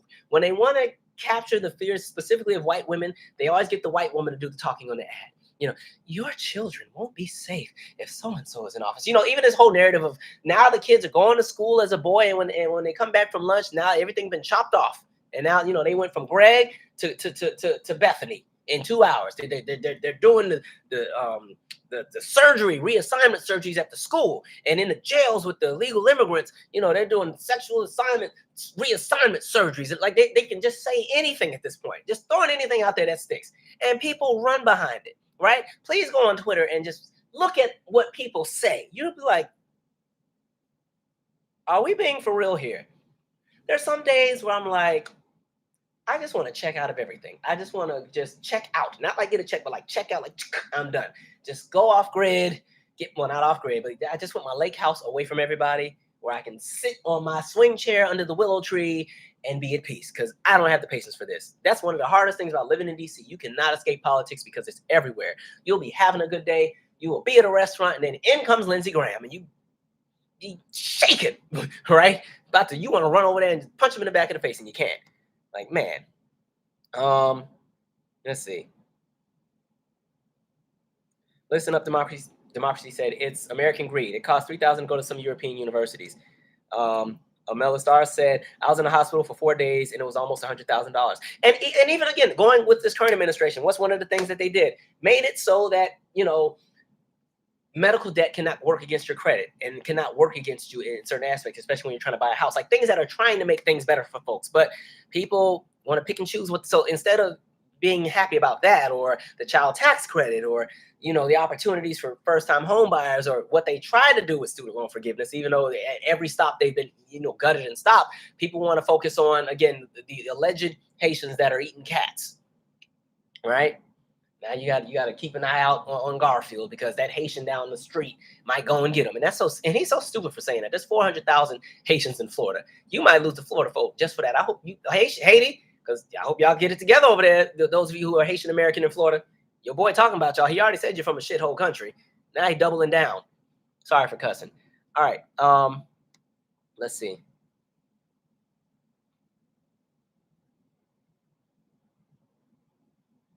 Joe Mario said the lowest deficit I know of was under Clinton. Yeah, we had a surplus in Clinton's second term. And the thing about presidents, oftentimes the best of their term, if they're fortunate to have two of them, is normally their second term, right? So like when Clinton had his first term, it wasn't the greatest because he's still riding the residuals of Bush #1 and then Reagan, right? And so we actually had a recession at the beginning of Clinton's first term, right? Things weren't really going that well, but by the time we got through the second term, some of the policy that he implemented, especially when it came to trade deals and everything, shifted, and we ended up with a surplus for the very first time, right? And we haven't had one since. If you're talking Obama, right? We saw what he inherited. We were in recession. Terrible. I think we had a $1.2 trillion deficit when he came in. By the time he left office, it was $341 billion. I think had the world stayed in the same kind of space it was in, and if there would have been a possibility for him to have a third term, we might have had a surplus had there been a third Obama term, right? And that's why I say with Trump's term, Trump got to ride the coattails of the Obama economy because, you know, as we were coming out of 2016, things were pretty good for a lot of people. Inflation wasn't crazy. The cost of living was not ridiculous yet. It was getting up there, but it was still right now. The average cost of a house is $430,000, and I mean that's not the case if you live in a metropolitan city, but it was nowhere near that in 2016, right? And so, like I say, a lot of times you need the two terms to really see how a president's term is going to go. So even with Reagan, right? Reagan's first term was not really great, especially for working class middle Americans, but wealthy people got very wealthy by the time his second term ended, right? By the time his second term had finished, the American economy had kind of reformed itself to fit kind of the model that we live under now, right? So a lot of times that second term is when you finally start to see the residuals of that policy. So just like when I was saying with the taxes, when they changed the tax codes in 2017 going into 2018, we didn't really feel it right away, but a lot of people were mad this past tax season when they didn't get anything back, because again, that coding said our taxes would keep going up for a few years, right? But they had people fooled because people thought they got a $1,500 tax cut in 2018. And that's why they were going and talking about, yeah, now people can go and remodel their kitchens. And I'm like, with $1,500, that is one refrigerator and some knives, and some Cutco knives if they come and knock on your door and do a demonstration, right? And people didn't realize you're going to still pay that on the back end. You didn't get a tax cut. All they did was cut back how much they withhold from your paycheck. And then you paid on the back end, which is why a lot of people weren't getting the tax returns they thought they were going to be getting. Right? That's what that was. So that's why I'm always like, people need to look at past, present, and future, not just in the now. Right? Anyway, let's see.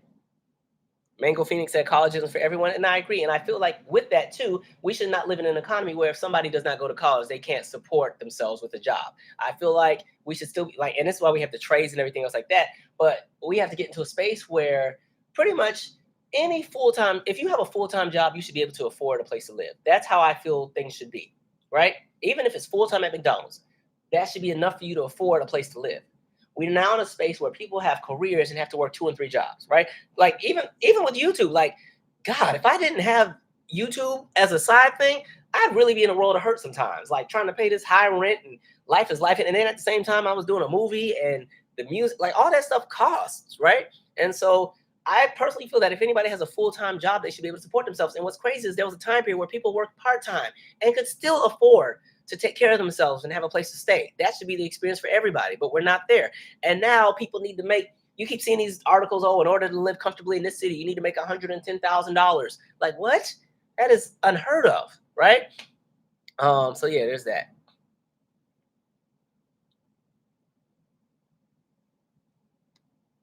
All right. Ray Matter said, voting will resolve a lot of issues. White people got black people believing that it won't. And people should take note of the fact that the only demographic being told not to vote is us. That should be your wake-up call. Now, voting will not fix everything. Voting is one piece of the process. Like I said, politics is an ongoing thing. There's lots of moving parts. Voting is one piece. It's not everything. Voting will not fix all of our problems overnight. Voting and then going to sleep and living your life will not make your life better. There's so many things that you have to kind of be tuned into, and then understanding how the entire process works, and understanding that there are tons and tons and tons. Like we said before, there are over 500,000 elected positions in this country, right? Over 400,000 of them are local. So people need to really pay attention to just how everything affects us. But people keep thinking you can sit out because you want to teach a party a lesson, or you're gonna make sure they understand. They're just gonna move around you. and keep it moving, right? And that's why I feel like, and this is not to go after any group or anything, but I noticed like, as beautiful as the idea of, well, we'll do down ballot and teach a lesson, but I was like, that doesn't make sense. So you, okay, if we down ballot everything and you have all the people you want in the lower chambers, you got everybody you want in the House, everybody you want in the Senate, everybody this, that, and third, they're going to pass all these great bills. If it gets to a president that is of the opposing party, they're going to veto everything, right? Okay, if y'all think that makes sense, here we go. So there's that. All right.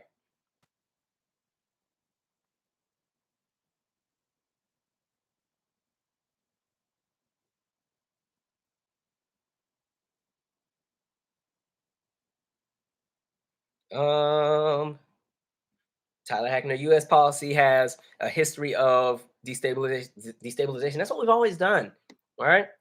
And we're shifting into an economy that is really specifically for the rich. The rest of us are collateral. Like, I need us to understand we're collateral right now. We are living as collateral. And the more that we continue to let nonsense and shenanigans continue to be in power, it will only get worse, right?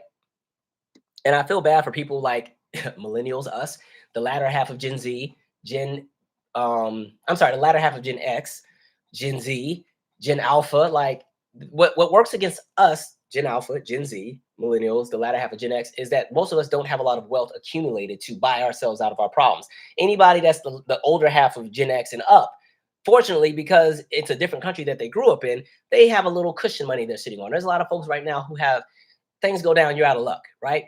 And so there's a lot of folks who have no rainy day fund. There's tons of millennials, and I mean, this is not just specifically generation. There's baby boomers who are struggling too, but there's tons of people who have no savings at all, none.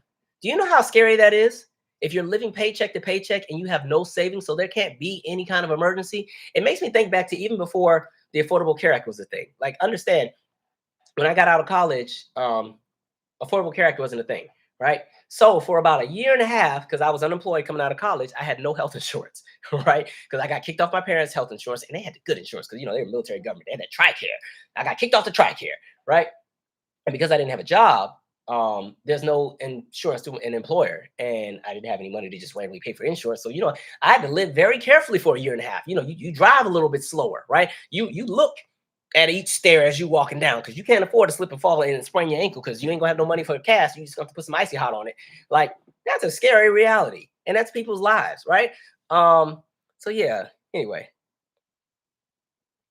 somebody said the way Kamala wanted to call that man out his name at one point. Jesus, oh, that was funny. And she's, and this former president. I was like, yeah, it's annoying. And I think the experience of Kamala, and I get it, she's a biracial woman, but I feel like a lot of black women resonate with the experience of what she had on that stage, where here we go, mediocre white man gets to do the bare minimum, but the bar is raised so high for the woman on the stage, or the biracial woman on the stage, or the black woman on the stage. That's the reality in the office. And having a mother who was the boss at her office, like my mom in the last few years, was in an office with nothing but white men, and she was in charge. And having to hear those stories, there would be some days I wanted to get on a plane so bad and just show up with a hammer and just start whacking folks, like, because, you know, everybody's protected by their mama, right? That's my, you got me. That's my mom. Like, man, having to hear some of the nonsense that used to go on in that office. So it's like we're watching it in real time, and people still, and sadly, even people in our collective will still run with the nonsense and think that crap is okay, right? Because they think they're gonna have a come up too. All right. Anyway,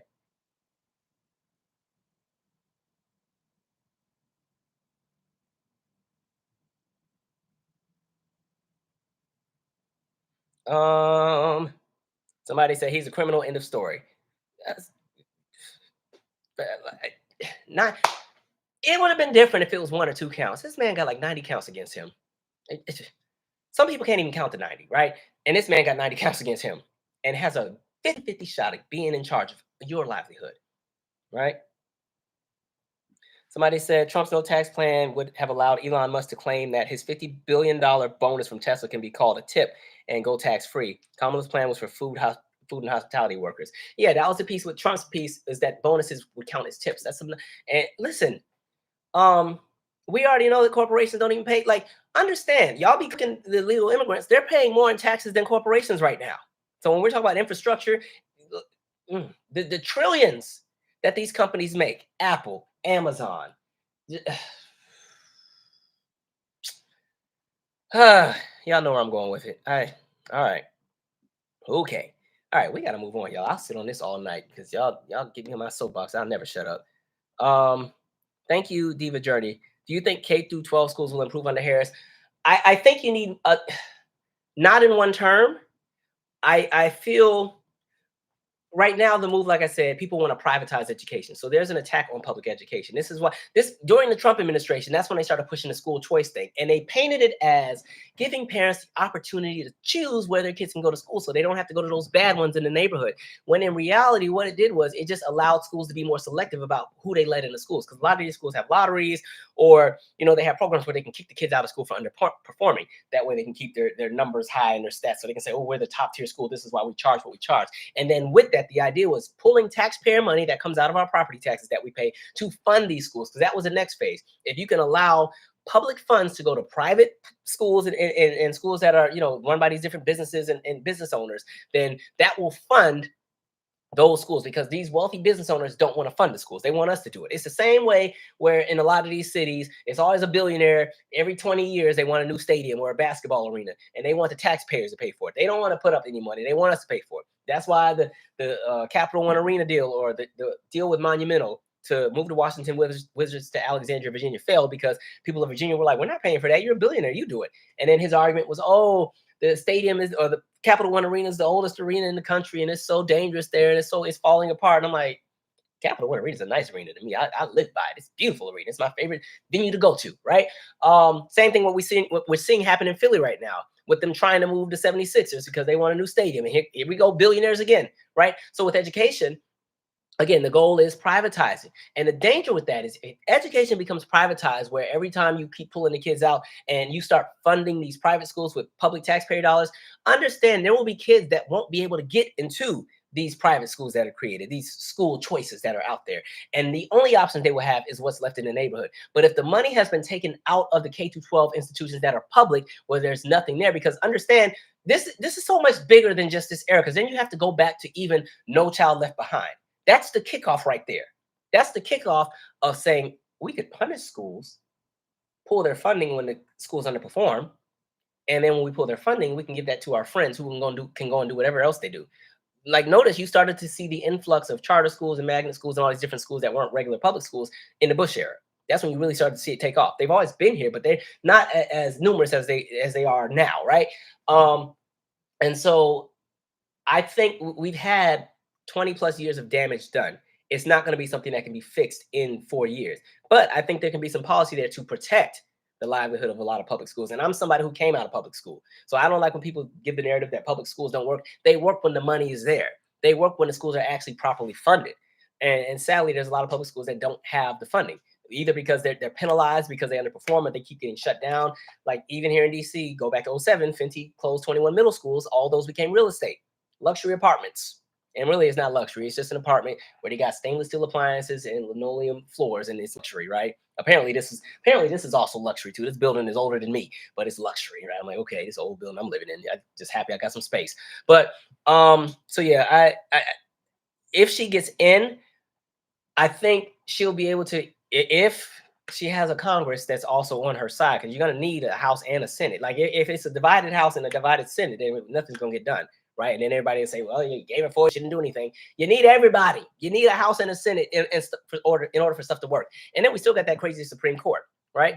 So I think with her being in there, if she gets in, she has an opportunity to set the groundwork that could possibly save and protect public schooling in the next 10 to 15 years if the following, whoever comes in after her, continues that. Right. Somebody said this is why so many people are in credit card debt. Yes. And as a matter of fact, I was doing some research for something else. In the event that we have another major recession, like what happened in 07, 08, if it doesn't come from housing, it's going to come from either school debt or credit card debt, but mainly credit card debt. That will be the number one factor. There are people paying their bills on credit cards right now. Hold on one second. It's my mama. Hey, mama, I'm on a live. I got to call you back. All right. Good night. All right. So, let me see. Okay, we're going to keep going here. Median wealth of Black Americans will fall to zero by 2053. Warren's new report. At first, I didn't exactly believe this. Now I do. Oh, it's there because the other piece too, and you're about to have this massive transfer of wealth from the baby boomers to that next generation. And this is why I say everything works full circle. What did baby boomers have, specifically white ones, that we didn't?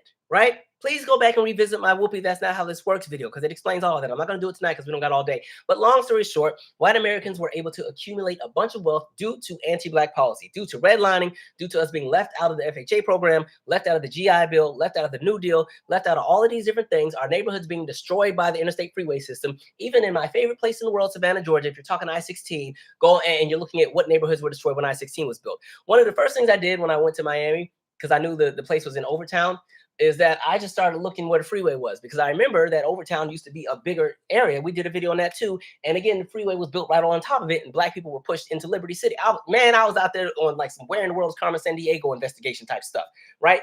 So yeah, all of that. So all that wealth was generated with the silent generation, greatest generation, the baby boomers, right? And so they're going to pass all that to their wonderful white children. And those children are going to get that. So you're going to have a lot of millennials, Gen Xers, Gen Zs, Gen Alpha that are going to come into a lot of money. And unfortunately, for a lot of Black Americans, there wasn't a whole lot for us. And then when we even talk about the conversation of insurance and life insurance, a lot of Black people never even got the luxury to really jump into life insurance until 30 years ago. So when we're talking about that transfer of wealth, there's going to be a lot of people who aren't receiving that, right? And that's why even when we talk student loan forgiveness, race is so pivotal in all these conversations because as great as student loan forgiveness is for students that owe debt, for Black Americans, that still to an extent puts us beneath because if white American students get their student loan debt forgiven, beautiful. But because they already have a head start financially and they're sitting on a bigger cushion of money, that automatically kind of puts them even further ahead with Black Americans, where for us, if you're getting your student loan debt forgiven, beautiful, but you also don't have any other cushion money, right? So that's one piece that kind of enriches white America. We get, we fortunately don't have that debt, but there's not a richness that's coming with it just because. So there's so many layers to everything. Even things that are good for everybody still affect us negatively, right? So there's some things for us that are like a two-ended like knife. It's sharp on both sides. There's some benefits, but there's some things that are going to work against us. So we're talking about Black wealth and then a lack of home ownership. And when we're talking about all these Black people who've lost their houses because they got taxed out or pushed out, or there was a lien because of the taxes, this, that, and the third. And now we're looking at the prices of housing and everything else like that right now. Like, it's not there. This is why they're always telling you, hold on to Big Mama's house, hold on to Grandpa's house. But a lot of us can't afford it. You like, God forbid, when my grandfather goes on to glory, that house he has is probably sitting on $1.3 million because of its location, right? I don't have the money to keep that house. I don't think it would get sent to me anyway. But like, hopefully uncles and them got it together with that with the taxes. But yeah, because he doesn't live far from like SoFi Stadium and all that, and because they created the new rail system and it's right off Crenshaw. My father's not far from there. All the houses there have skyrocketed, right? And I already told you guys the story about the tree, right? I was gonna post it on here, but I feel like if people are nosy, they can look at landmarks and figure out where my grandfather lives. And if one of y'all pull up at my grandfather's house, I'm fighting. So I was like, let me not post it. So yeah. Anyway, let's keep it moving.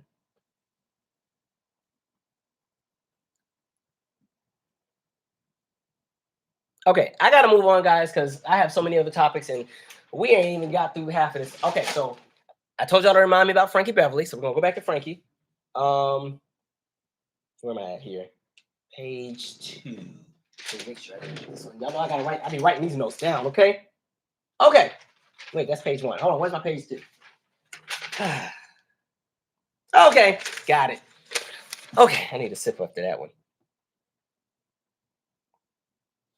Also, I think somebody else donated, and I think I missed it. Thank you, whoever that was. Let me see if I can find your comment. Oh, thank you, always me. Appreciate it, and thank you. Oh yeah, Diva, Journey. Thank you for that as well. Okay, Frankie Beverly. Horrible news to wake up to, right? So we just had this wonderful concert with Usher. We done had us a time. I was singing "Burn" at the top of my lungs, right? And then he did "Good Kiss" with one of my favorite songs, right? Great concert. So then, you wake up and the first thing I see is that Frankie Beverly died. I'm like, dang. God, that was horrible news to wake up to. And when it comes to Black culture, Black music, Black entertainment, there's a caliber and collective of artists that I feel contribute to what I call my golden era in life. And for me, that was childhood. I just feel like I had a really, really great childhood, a really great one with lots of love and everything else like that. And, for me, that golden era would have been, especially like the summers in Savannah, right? And, you're a child, there's no worries. You're not worried about bills. Everybody's in good health, right? Nobody has cancer or scleroderma and all these other things. Everything is good, right? There's the cookouts and there's the laughs. And I just remember hearing certain artists played all the time at gatherings, right? And that was like Frankie Beverly and Mays and Gladys and the Jacksons and Patti LaBelle and Luther and Aretha and the Spinners and Stephanie Mills and Shaka Khan and Anita Baker and the OJs and Natalie and music from the 70s, 80s, 90s, right? And all of those, all of that just it takes me back to just a happier time, right? Um, and I think what kind of gets sad for me is like as these people transition and go on to whatever's next, it's like that golden era keeps getting chipped away. Because for some reason, in the back of my mind, I always feel like I can get back to it. Maybe I need to go talk to a therapist, but I really spend a lot of time just reminiscing on those early years of childhood and just how happy I was as like a kid and stuff. And I always like sometimes wish I could go back to that. Like sometimes like on the East Coast, especially over here, you can smell the rain coming. So sometimes when I smell that, it reminds me of like being on my grandma's porch when it was about to storm or something. And like so I will sit there and just as much as I can just to kind of relive some of those moments. And those days where all the cousins stay at grandma's house and you got the little blankets on the floor. Grandma got roaches everywhere, but we laid up on the floor with cots and tents and everything with our snacks and flashlights and got the sheet over the TV. So it's like a movie theater while we're like, I miss all of that. So when all these artists pass, for me, sometimes it feels like it's just chipping away at that golden era, and it's the reality that life goes on. And I think the sad part is a lot of times those voids don't really get filled musically, right? But what I love is that they were able to do a farewell tour, right? And they literally just wrapped. They were just here. God, I wish I would have went. But what I love about that is that was a beautiful exit, right? You got to do a farewell tour and really say goodbye. And the thing is, like, and then for Black folks, there's just things we do that you don't even have to have a conversation about. What I love seeing is that literally in every city they went to, all of our aunties and uncles came in there in all white. They just know, like, that's just a tradition. If you go to a Frankie Beverly show, you come in there with all white. Everybody just knows, right? I think that's such a beautiful aspect of our culture where there's things we hold on to, because I've always said we're in a space where collective experiences are starting to be, far few and in between, just because of advancements in technology, and we're a little bit more connected but disconnected at the same time. So things like that, I just found so beautiful. And then even with Frankie Beverly, that man lost his voice how many years ago, but could still sell out arenas just because of the love that is there, the love that people have for how good the music made them feel. I think back to my very first week at Howard, right? What they would do, I don't know if they still do it, but they have the freshman orientation week, but they have an event in the Valley, which is like right between like the library or behind the library, and I want to say that's the biology building. I can't remember; it's been a while. But then at the UGL library, there's like a rooftop too, right? And so I just remember the DJs playing all this music. I want to say it was DJ Premonition for those who went to Howard at the time. I think it was DJ Premonition, but DJs playing music, and then out of nowhere he plays Before I Let Go. And what was so crazy is this is the first time all of us are together. These are students from everywhere, right? Me from little old Spanaway, Washington. There's folks from Atlanta, folks from Detroit, folks from Mississippi, like out in Jackson, in Vicksburg, Mississippi, and stuff like that. Folks from Richmond, California, folks from New York. And first, when we say New York, you got to say all the boroughs because they start fighting you at Howard. You are you Bronx? Are you Queens? You Brooklyn? You better not say Staten. Like they be ready to fight. But like, people from all these different spaces and Beaufort, South Carolina, and Tallahassee, Florida, and Memphis, Tennessee, and all these different places. And out of nowhere, like as soon as the song hit, it's like all these 18, we're 18. This is not even our era of music, right? This is what our parents played when they cleaned the house. This is what grandma was playing while she was cooking after she got out of church, depending on how safe she was, right? And so the song comes on, and it's like you're watching like 2018-year-olds sing this song at the top of their lungs. And it was the coolest thing because, again, none of us know each other, but it just showed you how Black culture has this connectivity nationwide where even if we don't even know each other, there's certain things that hit and it just clicked. And then everybody is new to Electric Slide right away, right? And mind you, this has never happened to me before. My school dances, I went to Spanaway. They weren't playing no Mays and Frankie Beverly at no school dances. They were playing Mambo number 5, a little bit of Monica in my life, a little bit of Eric. Like that was at the school. And and then mix up with some little Cash Money taking over for the 99 and the 2000 for a few of the black kids so we can get our song. And then they go right back to corn, feeling like a freak on all like this. Like they play that, and then they would go to Avril Lavigne, and then they would go to Pink, and then they would go to what else were they playing a lot of? Some 41. Those were my school dances, right? And every now and then they played an R&B hip hop song you cut a little step to, right? So there was no Before I Let Go where I was going to school. So to go 3,000 miles away to a place where I know no one. I just had one friend I went to school with, Jamaica, that also came to Howard with me, but I didn't know a single person. And the fact that Before I Let Go comes on and everybody just connected right away. That is the brilliance of black music, right? That is the brilliance of the legacy that somebody like a amazing Frankie Beverly have left. And so I love that aspect of just like that collective experience. So, it's sad to see these people go, but the legacy, that's a song that will never go away, right? It's going to continue to stick with generations. It's kind of like when kids are 5 years old, but no Michael Jackson because their parents put them on to them, right? So it's that same kind of thing. If I had favorites, my two favorites were always We Are One and While I'm Alone. Those While I'm Alone is my favorite song by it. Like While I'm Alone, for some reason, just reminds me of like sunsets in the summer. And specifically, it reminds me of like being on road trips with my dad when we like do that drive from Washington State to California to see his relatives. And I just always remember like the sun setting while we'd be in the mountains. So I always think of that when I hear that song. So I love that song. Now, listen, Joy and Pain is my song, but I'm not going to lie. Because I am a child of the 80s going into the 90s, Rob Bass and DJ Easy Rock's Joy and Pain, that is my song. And now I know they sued him for that because they didn't clear the sample, but that joy, come on, and pain. I'd be dancing down because it's that bass line. I'd be, when it's time to clean the house, I'll be in here thumping. Okay, that is my song.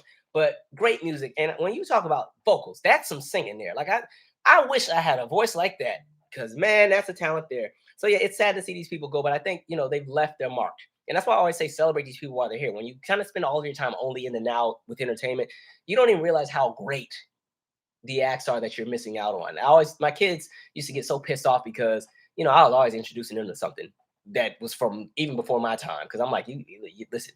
I think especially for people that want to work in music or do music, you got to be well studied. You got to know where everything comes from. You got to understand music theory, understand how songs are built. And I think that's why music kind of sucks right now commercially, not independently. There's a lot of really great stuff out there, but I think commercially it's uneventful, right? Because it's too centered on the business, not really the music at this point. But yeah, so that's that. I'm gonna pause, read some comments here. Make sure y'all drop your favorite Frankie Beverly and Maze songs in the chat.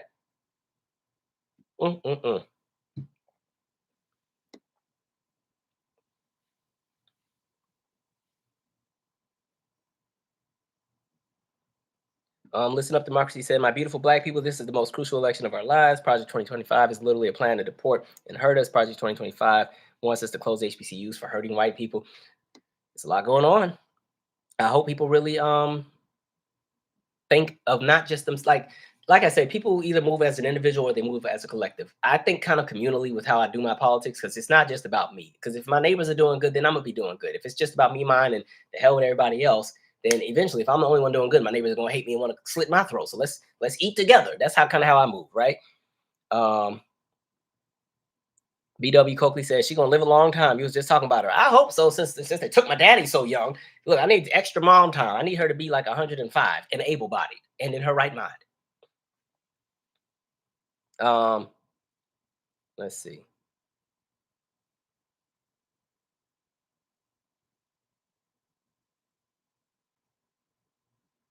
Khadijah Jenkins said, I'm from LA. Y'all got to keep that house. I don't think they're going to get, I don't know the details. I'm not even going to talk about it because I ain't trying to kill off my grandfather yet. But yeah, yeah. All right.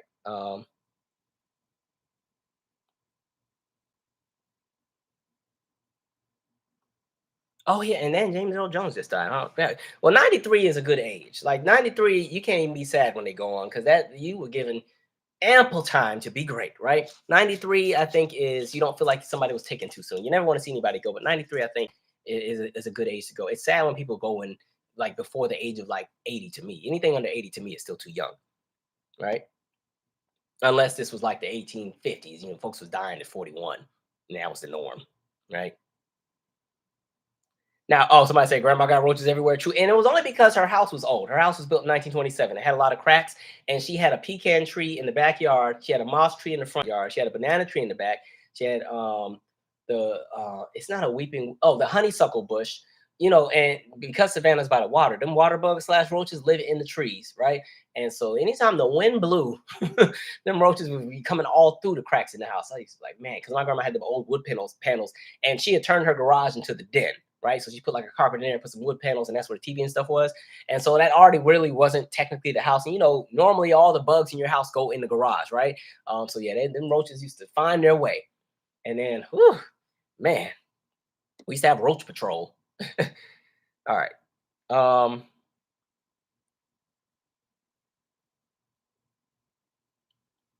and dang, Fat Man Scoop too, right? Got $100 bill. Put your hand up. Raynette says, Spanaway, you're the only chocolate chip cookie out there.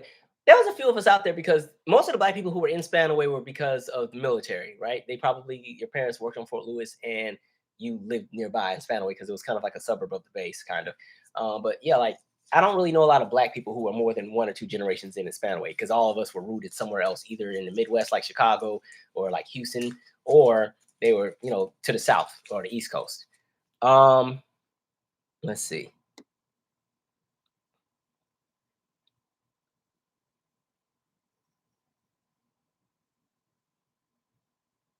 Okay, we're gonna keep going. God, I hope I get through all my topics. I've been talking so much, man. I'm sorry, y'all. Y'all know I don't know how to stop talking once I get into my pocket. Um, Thank you, Marlon Harrison. Who should do the Frankie Beverly tribute at BT Awards and the Soul Train Awards? A lot of people are saying Luke James, October London, Tyrese, and Mario. I just need people that know how to sing to do it. Give me the sing. I want singers. Okay, nothing vibes singer. I want singers. Frankie Beverly's throat opens when he sings. If you ain't doing that, you don't need to be in the tribute. Okay, I want some grunting, growling, wailing. Luke James is doing really great. Actually, those people you named, I think, would all do a great job. Yeah, give me some singers, and be BET. Y'all better do right by them because sometimes they be acting like they forgot. I don't like how they did Donna Summer when she died, and I don't like how they did Left Eye when she died. When Left Eye and Aaliyah died, they just did this like voiceover announcement while the camera panned over the audience, and they said, Left Eye something, Aaliyah something too great, and they moved on. I'm like, dang. Now to be fair, that was only the 3rd BET Awards or the 2nd BET Awards, but dang. Right? But yeah, Donna Summer, they didn't really do much for her. Natalie Cole, I don't remember if she got a tribute. Well, they gave her BET honors because that was Lettucey, who did an amazing job. And then Jasmine did Maurice for Earth, Wind, and Fire, Jasmine Sullivan for BET honors. But yeah, I don't know. We just want some singers. I want some singing, right? Okay. Let me see here. Okay, now I have about Sorry, y'all. We got 3 heavy ones, and then I think it gets lighter after that. Kind of. Sorry, I'm playing catch up. I ain't been here. Let me see here. All right, let me pull up this article. We're gonna talk about Tulsa really quick. Let me pull up my article because we've been following what happened. This is why I'm saying everything plays a role when we're talking about who these judges are, who these elected officials are. The Oklahoma Supreme Court denies a request to reconsider Tulsa Race Massacre lawsuit dismissal. The Oklahoma Supreme Court has rejected a request to reconsider its ruling to dismiss a lawsuit filed by the last 2 known living survivors of the 1921 Tulsa Race Massacre. Without comment, 7 members on the court Tuesday turned away the request by 110-year-old Viola Fletcher and 109-year-old Leslie Benningfield Randall to rehear its June ruling that upheld a decision by a district court judge in Tulsa to dismiss the case. Justice James Edmondson would have reheard the case, and Justice Richard Darby did not vote. Fletcher and Randall survived a massacre that is considered one of the worst single acts of violence against U.S. Black people in history. As many as 300 Black people were killed. More than 1,200 homes, businesses, schools, and churches were destroyed, and thousands were forced into internment camps overseen by the National Guard when the white mob, including some deputized authorities, looted and burned the Greenwood District, also known as Black Wall Street. Demario Solomon Simmons, attorney for Fletcher and Benning, was not immediately able for comment.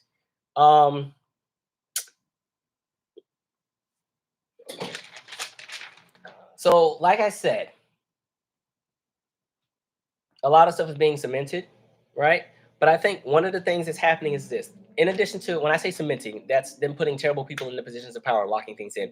I think one of the other movements that's happening politically in this country is, one, the combination of letting folks die off so that certain narratives can disappear with the death of those people, and then also changing the narrative. So like when you're looking at the combination, right? So when we see the anti-CRT, the anti-woke, the now the DEI, all the things that that jump into conversations of history and put people in a space where they ask why, right? You see an attack on that. You see the attacks on trying to shut people up, right? And at the same time, the disregarding of people who have been affected by these atrocities and how they're trying to just let people die off so they'll shut up and then we'll move. And then what happens is then they'll use the same argument they say now, right? So like, think about when black people talk about reparations. One of the first things white people say is, oh, they're trying to complain about something they weren't even here for.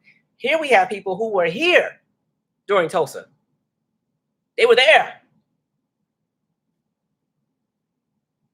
Make it make sense, right? Speaking of, one of the craziest things that I just learned, I didn't even know this, but even, and this is kind of shifting gears, but even like the move bombing, right? I didn't realize my mom was stationed at Fort Dix at the time. And she was in Philly the day of the bombing, and she was only a few blocks away. And then her best friend's husband actually lived 2 blocks over. I can't remember the street he lived on.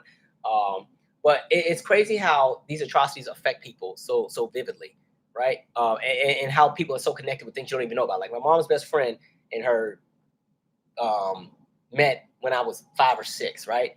But crazy how her husband, who she didn't know at the time yet, and my mother would be in the same 1 mile vicinity when, you saw the government literally drop a bomb on people, right? Crazy.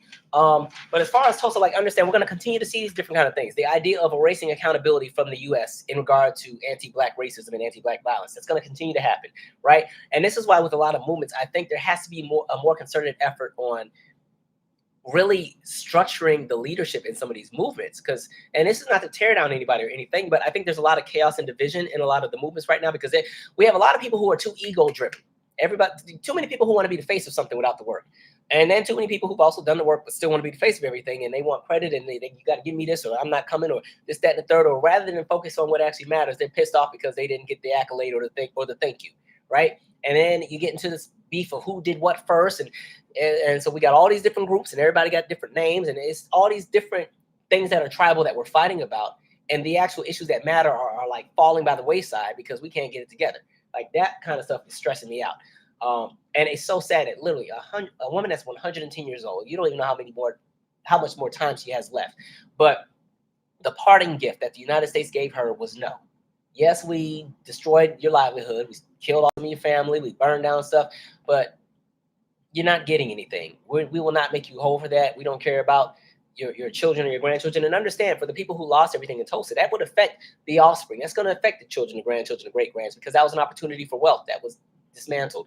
And we've already done a few Tulsa videos, but understand, when they deputized every white man and boy in that town, that meant that every white man and boy could be the police. It gave them the luxury to do whatever they wanted, and that's what they did. And then what's crazy is the survivors were arrested and then put in internment camps for weeks.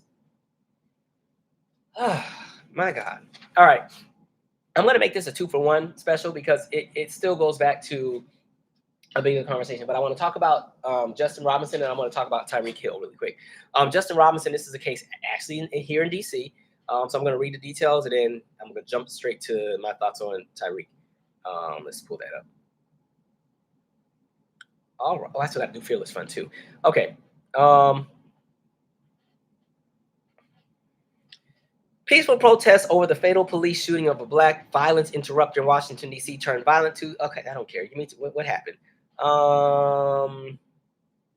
Okay, here we go. That's part of it. Yeah, some people went and kicked some stuff down. We already know that happened. So so people protested, knocked some stuff down, ran in the streets. We know that part. All right, tell me what happened. Metropolitan Police Department's model use of force and training emphasizes de-escalation and proportionality and reasonableness, Robinson's family attorney Brandon Burrow told CNN Wednesday, none of which was exhibited by MPD on the day they brutally killed Justin Robinson. 2 officers involved, Vasco Mateus, who has been with the department for 4 years, and Brian Gilchrist, who's been for 2.5, have been placed on paid administrative leave pending investigation, the police said. CNN has contacted the police union representing the officers with the Metropolitan Police Department, but did not immediately receive a response. My reaction is anytime there's a loss of life, it's a tragic thing for our community, whether it's via an officer-involved shooting, whether it's one of our officers who loses his or her life, or whether it's a community member that loses his or her life, not necessarily in this situation, but in any situation. And I'm always bothered and disturbed by it, MPD Chief Pamela S. Smith said. How's the ad popping up while I'm trying to read? Lord, it's worse than YouTube dropping these ads, right? Let's see. The release of the body camera footage Monday coincided with police in... Dang it. Hold on. I'm sorry. This just shifted to the Tyreek story. Give me my story. We're not doing Tyreek yet. Okay. Sorry. It's mixing stuff. What?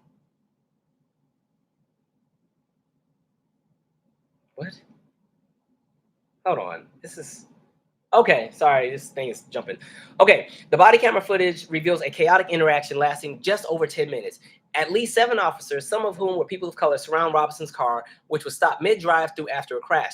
Officers said, why does this thing keep jumping? Officers said they found Robinson unresponsive with a firearm inside the vehicle. Details of the crash, as well as how long Robinson was unresponsive before police arrived, remain unclear. Officer Gilchrist arrived around 5:35 a.m. and called for backup, describing to dispatchers that an unconscious man with a gun on his lap was in the car, according to the body cam footage.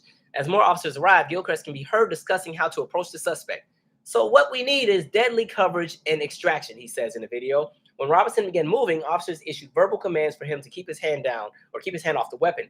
The window was initially rolled up, and Robinson appears to roll it down as Gilchrist repeatedly yells, hands up, hands up. As they approached with their weapons drawn, Robinson appeared to reach out the window and grab one of the officer's firearms, MPD said. The footage, however, is unclear because Robinson's face has been blurred, a redaction that is required by law, MPD Chief Smith said. An officer can be heard saying, "I'll shoot you in the effing face," though it's unclear which one said it. Dan Gilchrist and another officer fired multiple shots at Robinson, the video shows. Although the DC Fire and Emergency Medical Services Department was already at the scene and provided immediate care, Robinson died from his injuries. It wasn't proportionate to shoot him 10 times, and the actions of MPD escalated the encounter. I'm going to stop there. If you've seen the video, I at this point, I tell people, if you're not built to watch that kind of stuff, don't watch, because it's traumatic. But in the video, the man is asleep. They get to the car. He kind of starts waking up. And then before, it's chaos. It goes back to what I said on the last live when we were talking Breonna Taylor, where you just get all of the yelling. Nobody can understand what's being said. And before you know it, there's 10 shots. One officer shot 10 times. The other officer shot 1 time, right? And then still had the nerve to tell the person to put their hands up after they've been shot 10 times. Again, and what's crazy, and this is why I was going to bring this up with this Tyreek situation too. That's the Dolphins player that got stopped in Miami and yanked out the car on video as well. What's noticeable, the police officers in DC, black officers, brown officers. Police officers in Miami, black and brown. Remember how I said a lot of times, even when we're talking about anti-blackness, people will do the work, even if they are the wrong complexion, right? Because at some point in time, when there's a system aimed at disenfranchising or violently dealing with black folks, it doesn't matter who is the face of it. The system is the problem, right? Because a lot of times people will try to justify a black police officer killing another black individual. Oh, well, see, it's not racist because the person is black. No, just understand that if somebody is in a car that has been wrecked and they're sleeping or they're unconscious because of the wreck or whatever, they have the weapon, and you automatically assume the worst because they haven't done anything, right? They would just sleep. They're laying with the gun in the car. And hey, my Second Amendment disciples, any other time y'all are all about the Second Amendment until one of us got one, right? And then for them to literally go and shoot. And then, of course, the same narrative. He reached out the window to grab the officer's gun. Why would he need to grab the officer's gun when he has his own, right? They use the same narratives every time because when it comes to black folks, they love to paint this narrative like it's a freaking action movie where it's, he reached for my gun and then ran and held the cop hostage and then ran and climbed up a rope with one hand carrying the officer and then got in a helicopter and then the helicopter went to Cuba and then Fidel Castro was there and then Castro said, well, you got to help me sell some drugs. And then they went and they got what's his name? El Chapo. El Chapo was out there too, and he had some cocaine that needed to be moved. So then they went to Mexico, right? When they went to Mexico, they had all the drugs in the truck, but they couldn't get through the border, so they hopped the fence because Joe Biden didn't build that wall. And now they're in Arizona, and Haitians are eating the dogs. Like that's where we're at. So it's kind of like, oh my gosh. But with Tyreek, what was interesting in that video, because they yank him out of the car and all that other stuff, and he's saying like, "Hey, I'm a black man just trying to drive," and the officer's like, "Well, we're brown people too." And I was like, "See how that black and brown coalition don't be working, right?" And then them officers were Cuban. I said, "No disrespect to those who are Cuban, but a lot of times, a lot of people who are Cuban see themselves as white. Like, sorry, Marco Rubio, right?" And we also see how a lot of y'all vote. But the other thing with Tyreek too, understand that what I've always brought up too is a lot of times because people really be thinking just because you're black or you're wealthy that you're exempt from what happens to a lot of us collectively. And understand that even when you have money, police officers already don't make a whole lot of money to begin with. So a lot of times there's sometimes envy with some officers when they see somebody doing better than them. And here comes some black athlete or entertainer or smart mouth teenager that's driving their parents' Mercedes and everything else like that. And no matter what has been said during the conversation, that rage kicks in, right?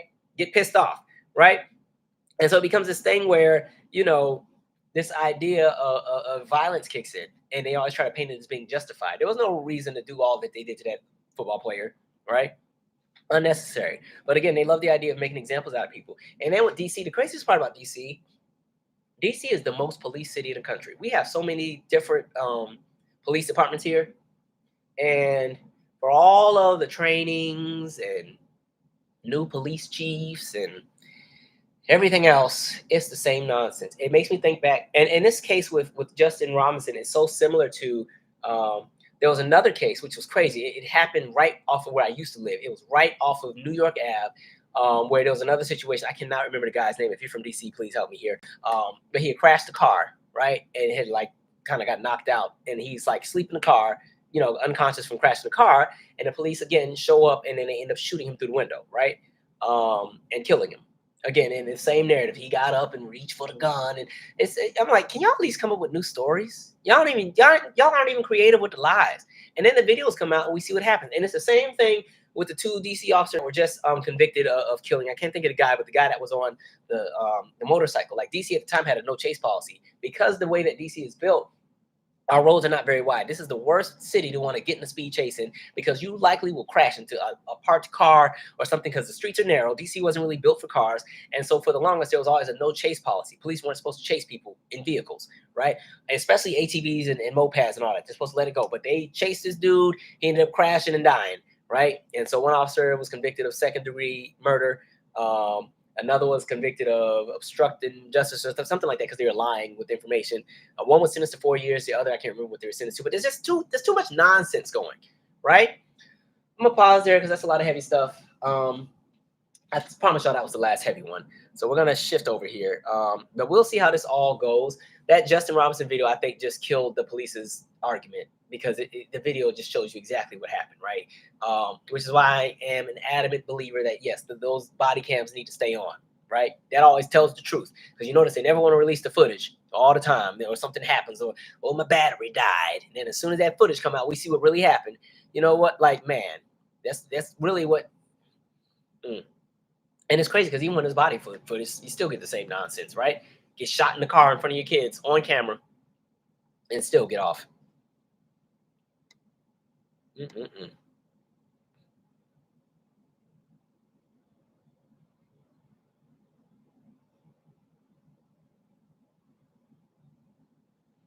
All right.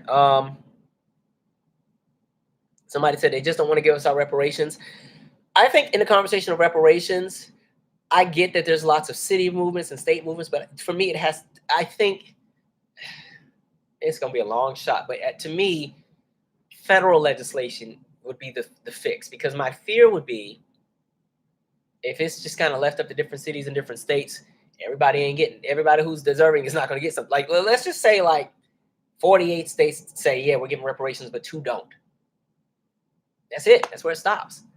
And what's crazy, you're starting to see legislation where, I saw one piece where it was talking about any, I don't know if it passed, but it was like some legislation that was trying to be put as federal coming from the GOP, where they were saying like any legislation or language about reparations, that state would lose federal funding. That I don't think it's passed. And there's just a lot of shenanigans and games being played at the moment. We saw what happened in California as well. It's a lot of nonsense, but I think a federal conversation for me is really the conversation of reparations. Because I think if you leave it to states and cities and smaller jurisdictions, it's not the conversation of equity and what people rightfully deserve is never going to take place, right? And all this will be in litigation forever and a day.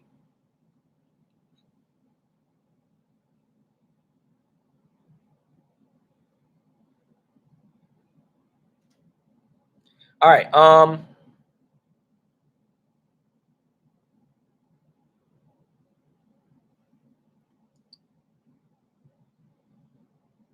Exactly. Somebody said being houseless isn't a crime, and it's sad that in some cities and stuff they're still penalizing that. They're putting them sharp spikes on the benches. They're making the rules where you can't feed people. You don't want to take care of the people, but you punish them for not having anything. But all the legislation that's put out there is to punish people and make people even poorer, right?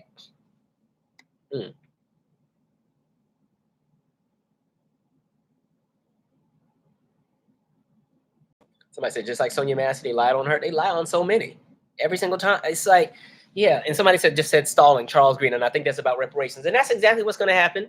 I think reparations will be an ongoing thing for decades. Like it's been going now, right? Since really the 80s is really when you started seeing any element of legislation or anything be put in. But they're going to keep stalling and stalling and stalling because honestly, I don't feel that either party wants to give reparations to anybody. Now Democrats will speak the language because let me say this. I don't think reparations will be a thing until you have enough of the right people in office to give it to us. And right now, the people in office that's not their thing. That to them is too scary, too radical. And really, when you're talking about what's owed to Black Americans, it's in the trillions, right? The number is like 90 trillion. Now, I saw on Jill Stein's platform, she was talking about 12 trillion. That ain't enough for me. Sorry. But thank you for putting it on there. And I remember when Marianne Williamson ran, she said the number was 500 billion. I said, that really ain't enough, but thank you for bringing it up. But 90 trillion plus dollars, they don't know how to even get that out. And see, had they given Black people reparations immediately after slavery like they were supposed to, we wouldn't have had this problem. But like I said, that compound interest and everything, when you're talking about the wealth that was accumulated off of the backs of Black violence, there's a check to write. And that's just slavery. That doesn't include sharecropping. That doesn't include being left out of the New Deal. That doesn't include being left out of the GI Bill. That doesn't include being left out of the FHA program and redlining and everything else. That's just slavery. Boy, checks are old. Oh, they are old. All right. Since no comment, you can't say that in totality. Black Caucus in Cali just rejected reparations bill. That's what I was just saying. Like I was saying, like neither party is really trying to push that. They're not like I saw how California moved, but I will say Republicans they were playing chess on that one. They said we're gonna put y'all on the spot since y'all so reparations. Go ahead and pass the bill. They were like, wait, hold on, wait a minute, hold on, wait a second, we not yet. So, okay, all right. Ooh, okay. Hot mess. But that check is so big, and like Joe Mario was saying, at this point the check is too big, and it really is. And so even when people like see what's happening in like when we're giving money to Ukraine or other things, and folks are like, oh, y'all got money to go give money to Ukraine, but you ain't got money for reparations. That Ukraine money is pocket change compared to what's owed in reparations. And I always say all that Ukraine money is already in the bottom line anyway. Most of that is just U.S. military weapons in our bottom line. There's not additional checks being written. That's already been line item and budgeted way before because the U.S. already prepares to be in some kind of military action anyway. So when they're giving money to this country and that country, it's already in the budget. It's already lined out to be there. It's not new money coming out of anything. And again, it's pocket change compared to what's really owed, right? So yeah, a lot of that is weapons. Let's see.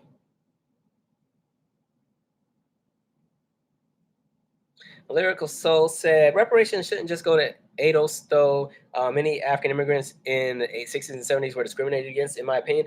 If we want to have that conversation, then I think if you want to talk about line items within the conversation of reparations, I think there's a conversation that could be had about reparations centered around the conversation of people coming here and then being discriminated against with housing and jobs and everything else like that. But when we're talking specifically slavery, specifically sharecropping, specifically because that's really what built the economy, there's a different check that's specifically for Black Americans that were here for that. And my argument with that would also be that I support every group getting what's rightfully theirs from who owns them. So if somebody came from Ghana, their beef isn't really with the US, their beef is with the UK.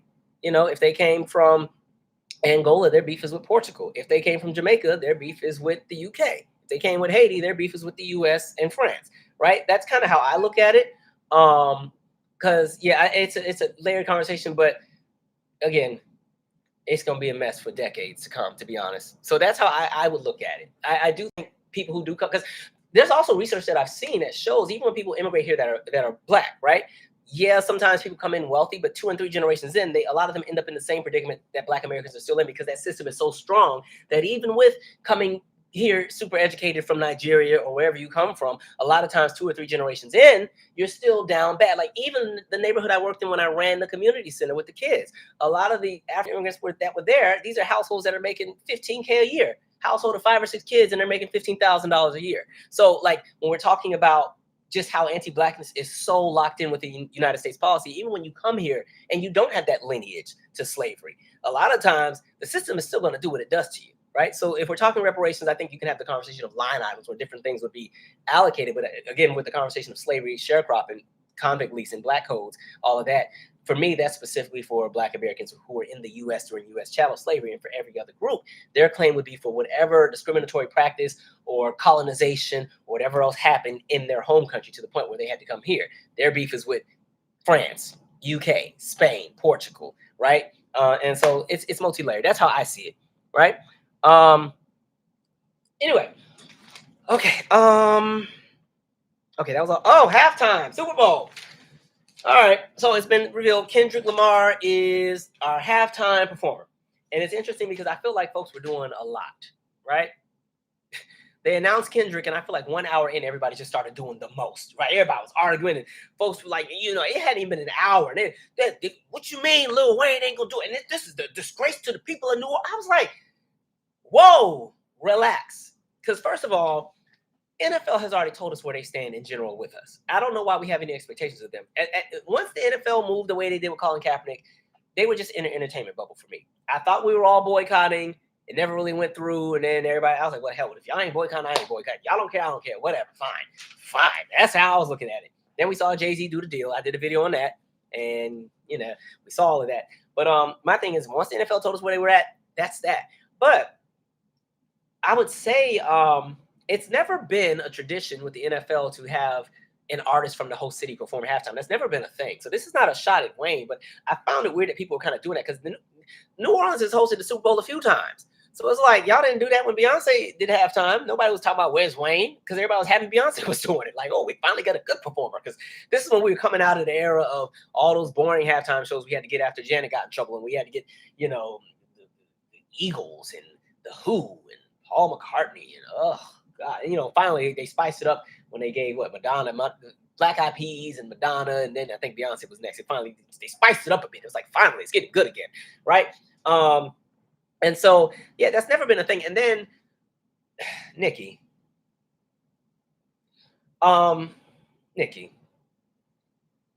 you're on tour. I want you to do your great shows with your fans, give them the show of their life because DC folks weren't too happy with you because you didn't get on stage till 11:30 the other day. But whatever. Enjoy your very successful tour, right? That tour has been so successful that she did a second leg in the US. So I would rather you do that because she went on this rant about Lil Wayne and all the stuff, and I get it.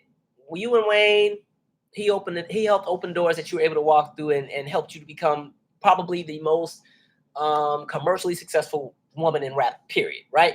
Dope. But my beef, and it's not even just Nicki, because a lot of people do this, especially celebrities. I was so turned off when she did this whole, a young black man's doing all he can, but the system something. And I'm like, we're not about to do this over no Super Bowl because Lil Wayne didn't get to do halftime. One, Kendrick didn't even announce who's in the lineup with him. A lot of times when somebody's a headliner, they normally have a guest or two. And my thing was, when it comes to that, there's a lot of people who tell us to hell with black folks any other time. But then when something inconveniences them with regard to their life in entertainment or sports, then all of a sudden they want us to rally the troops. Now this is about the black this and the black. And I'm like, Wayne is the same person who doesn't believe in racism and did not care about police brutality and told us where he stood on it. And now you want me to rally and get behind him because he didn't get an invite to do halftime. First of all, no disrespect. He's been high for 10 years. What's he going to go on stage and do? Please name me a Wayne performance that's been good in the last 10 years. I'm not trying to cook Wayne. He's dope. He was one of my, if I had a favorite Wayne era, it would have been from about 03 to 08, right? That's the Wayne I rock with, right? And so I just found it so interesting that, Nicki went on this whole thing and talked about house Negro, and she used the other word. And I'm like, we're not doing that with all people Wayne. It even goes back to Young Thug, right? Who he got this whole RICO case and everybody, they taking the system down. I do think he's probably going to get off because that case is a mess. But I still remember when Mike Brown happened. And Young Thug is on the red carpet, and they asked him about that. He said, well, let them handle that. We out here, we iced out. Okay, right? So a lot of folks give black folks collectively a big F you, and then when things don't go their way in the entertainment world, now all of a sudden everybody want to be Huey Newton. Everybody want to be Fred Hampton and want you to come in. And now I was like, no, we're not doing that, especially not with Wayne. And this is not to tear down what he has contributed. It's not to tear down what she has contributed. But this is when I put entertainers back in the entertainment box and tune them out, because they just start saying any and everything. Because any other time, y'all are calling us broke, right? You step our game up, we got to hear about how much money y'all got. But then when something as simple as a halftime show, you think your boy was supposed to be in it, now all of a sudden it's the system and the black man and the black this. Some of y'all been real quiet the last few years on a lot of black topics. So I really don't want to hear a whole lot about black anything from a 41-year-old rapper who didn't get to do halftime. Like, we're not doing that. And again, it's the NFL. They already told us where they stand with us, right? But everybody loves entertainment, so we just gave the NFL a pass to continue to be racist. So what's not going to happen is all of a sudden we're going to all rally the troops. And it's weird because Kendrick is black, and he's actually younger than Wayne. So this whole conversation of young black man working hard and the system's out to get him, what are you talking about? And then what's even crazier, and listen, this goes back to the Jay-Z thing, because she was cooking Jay-Z, and I got my viewpoints on Jay-Z. In my opinion, none of these people are revolutionary. This is why I don't really run behind any celebrities. I will go to their shows, I'll laugh with their music and enjoy the concerts, but I don't look to any entertainer as the savior of my livelihood or anything in regard to the experience of blackness in this country, ever. There are some that have shown themselves worthy of my respect in that realm, but at the end of the day, these people are entertainers and athletes, and that's where it stops. I don't have expectations for entertainers to get super political and everything, because I don't expect them to even have the range for the conversation. And a lot of times when they jump into the conversation, they sound like idiots to begin with, right? But when it comes to picking halftime, for some reason everybody thought Jay-Z was doing it. I'm like, Jay, listen, this is not to drag Jay-Z. He's not as powerful as y'all think he is. He has big money in our world, but when you put him in the room with the ones who got big money, oh, Jay-Z is the help. I'm not trying, and I did a video on that too. Like, understand, you got people running around here thinking Jay-Z owns an NBA team and an NFL team, when in reality, he doesn't have majority ownership in any team. He has I think it's 1.2. He was 1.2% of, I want to say, the Nets back in the day. I don't know what he not even 1.2. I think it was under 1%. Whatever it wasn't enough for him to call any shots. Maybe he could say what color the trim on the jersey was going to be. That was about it. But people had this idea where they thought Jay-Z is picking all the halftime performers. Like, he's just saying, hey, I want Nicki Minaj and I want all the Young Money to not do it. Goodbye. Like, folks think that's what Jay-Z's doing. First of all, NFL, actually, I make sure I wrote it down. The league comes up with a short list, but the host city picks the hit performers or the halftime performers. So in reality, there was a short list of entertainers that were kind of recommended from that committee. Now, if you used to watch Wendy Williams back in the day, she talked about this in 2014 when halftime was in Jersey. And she said she was on that committee where they gave that short list. And then I think that year was Lady Gaga. Right? So this is known information, but for some reason people thought it was Jay-Z and Rock Nation and Jay-Z's picking everything. No, Jay-Z, when he signed on with the NFL, he signed on with the Inspired Change thing. This is when all of the groups were doing the nonsense about, fixing the community, and everybody was scared because folks were protesting out in the streets and everybody thought they was losing their business. This was kind of a symbolic deal, right? Jay-Z has some element of power in this, but he's not one of the big wigs in the NFL. He's a big wig in music, not the NFL. So yes, that committee picked whoever they picked. The city of New Orleans said, this is who we want. So if the city of New Orleans said Wayne ain't the person, that's who your beef is with, not with Jay-Z. And then all of a sudden you calling him house N-word and everything else. It's like, y'all entertainers move so funny to me. You move so funny, right? And because she kind of tied it to Young Money and said it's kind of like everybody's out to get them. I don't think anybody's out to get them. I've never seen it that way. Because one, if that were the case, they wouldn't be so successful. Nicki is, like I said, the most successful rapper in all of entertainment in regard to concerts and album sales and streams and the cultural impact she's had in the last decade and some change when we're talking numbers. That is not to negate or take away from Lil' Kim or MC Lyte or Eve or Remy or MC Trouble or Yo-Yo or any of them. It's not to take away from any of them. I'm just specifically talking numbers, box office score on these tours, merch. That's all I'm talking about, right? If everybody was out to get you, you wouldn't have half the success you had. If everybody was out to get Drake, you would have had what he had. I think in general, everybody has their time and people eventually start to move on to other things. And what ends up happening is people don't like how it feels when they're no longer 100% at the top and there's now competition in the room. And so a lot of people kind of like latch onto this, everybody's after me kind of thing. And it's like, no, they're not. Like, what are we doing here? So there's that. And I don't know. I just found that very interesting. Like, you don't know what Kendrick was going to do. Maybe Kendrick was going to use that moment to call a truce and then both him and Drake was going to be on stage together and Wayne was going to come out. But if anything happened, you didn't ruin that because you didn't burn all the bridges and cussed everybody out, right? Like I said, folks move weird. Nicki, you're on this highly successful tour. Enjoy the ride. Your fans love you. They think the world of you. Enjoy it. Rather than jump into something where you had the wrong info. You didn't spend all this time cussing out Jay-Z, and Jay-Z ain't even had nothing to do with Kendrick doing halftime. Okay. Nicki fans, don't come on here doing the most. I don't do that Stan Wars stuff. So when I tell you I will be unfazed with whatever y'all write up in here, it will not faze me. I'm too old, too grown. I don't care. Anyway, goodness. Or was it Bruno? 2014 was either Bruno or yeah, I think 2014 was Bruno. So who's 2014? Thank you, Victoria. Let's find out. Make sure I'm not just telling y'all anything. 2014 halftime. It was. Oh yeah, Bruno Mars. Bruno Mars. Okay. I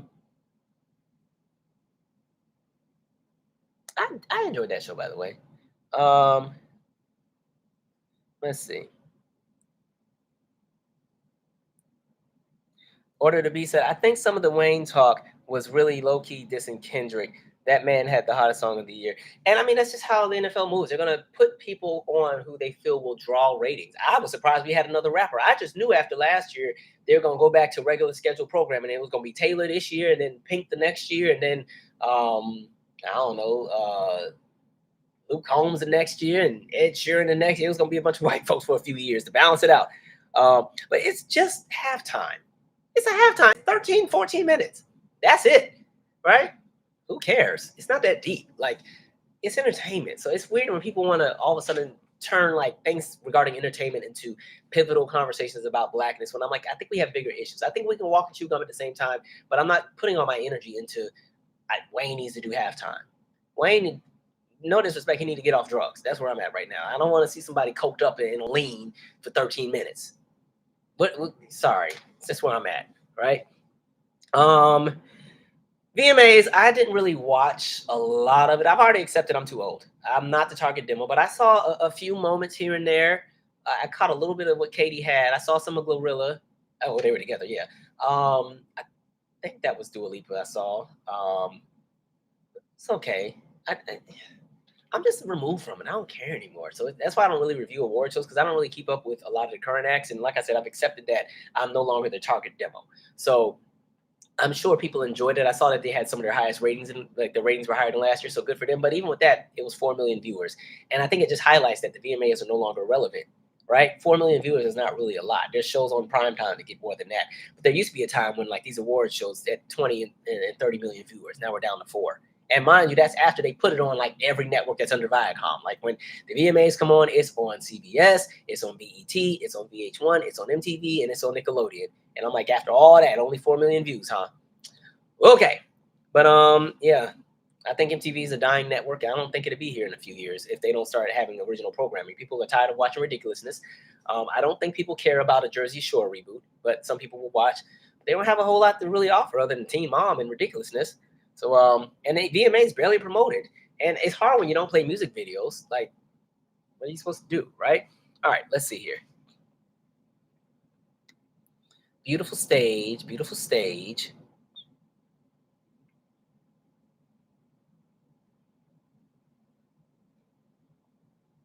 Yeah, folks were moving weird, and they was trying to act like Kendrick ain't got hits. I'm like, I don't even follow rap like that, but even I know all the Kendrick songs. Y'all playing around. Don't have me start doing backseat freestyle.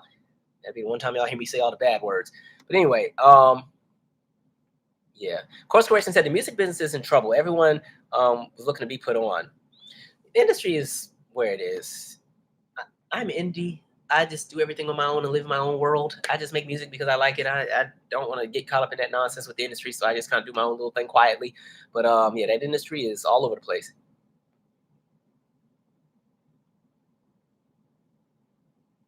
All right.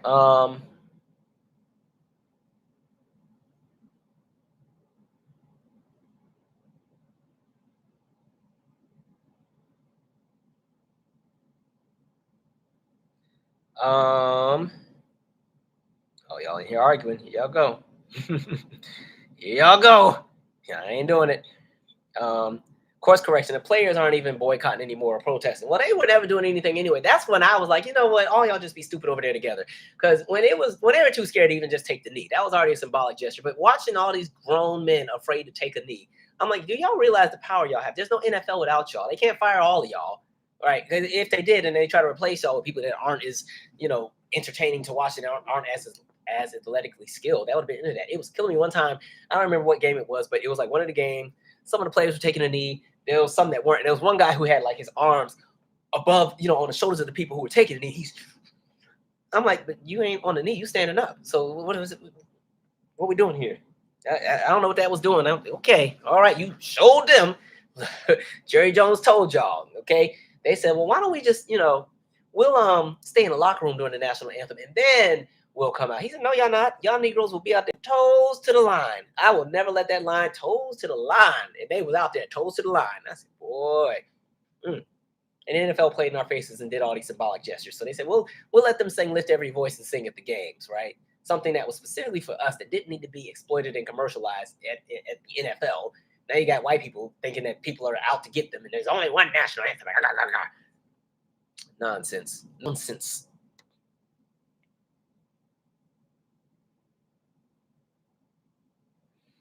Somebody said, I'm still boycotting, but don't judge people that don't. Kaepernick ain't boycotting. Yeah, Kaepernick trying to be a coach. Like Kaepernick said, the hell with this. I'm going to get my check too.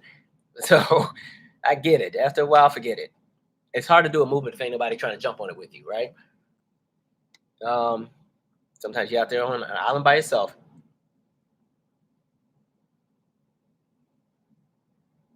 Somebody said, did you see his last show? Lil Wayne is not up to it. I've never seen Wayne in person. Well, I went to a concert one time. Not a concert. It was a party at the club. He was supposed to be there, but he didn't show up. This is when I was in college. But yeah, what was he going to sing? Or what was he going to perform? Because, boy, the way they would have to censor all them songs, he got some good ones. I mean, unless you go off as like his first album. Remember his first album, he doesn't have any profanity on it, but he was like 14. Yeah, I don't know why she decided to make this the Malcolm X moment. I was like, of all the things to get behind, okay. Any other time we're broken ugly, according to, all right.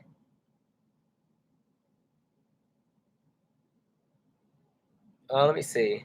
Where was Nicki when Justin Timberlake was chosen for halftime in Minneapolis, where Janet recorded all of her hits? I won't even cook Nicki, but I agree. Like it's.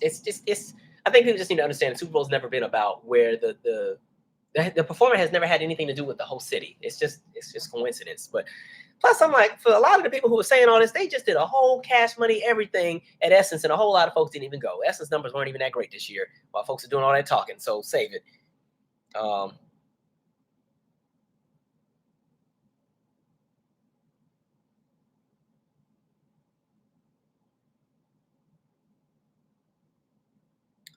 I said not 1.2%. I can't remember the number. I think it was 1.2%. Please go back to the Jay-Z video I did about the NFL. I had the numbers on there. But yeah, folks were thinking Jay-Z was like, he was majority ownership. He ain't majority ownership in none of these sports teams. And it's not to take away from what he has. But I'm just saying, I think there's this weird, especially on the internet, like there's this whole, remember when Tory Lanez got convicted and sentenced and then his dad was out talking about Rock Nation will crumble. I'm like, they ain't got nothing to do with that case. That's the state. That was the state. Meg didn't even press charges. Meg was trying to, and everybody kept stirring it up and making it worse. And then eventually the state came in and said, oh, no, we got a helicopter is watching you jump out of a car with your foot bleeding.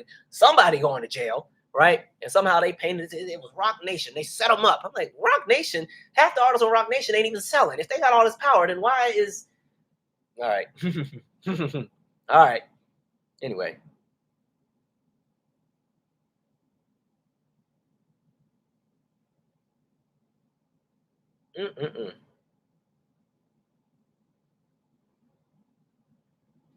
All right. 2016 was Coldplay, Bruno, and Beyonce. I remember that one.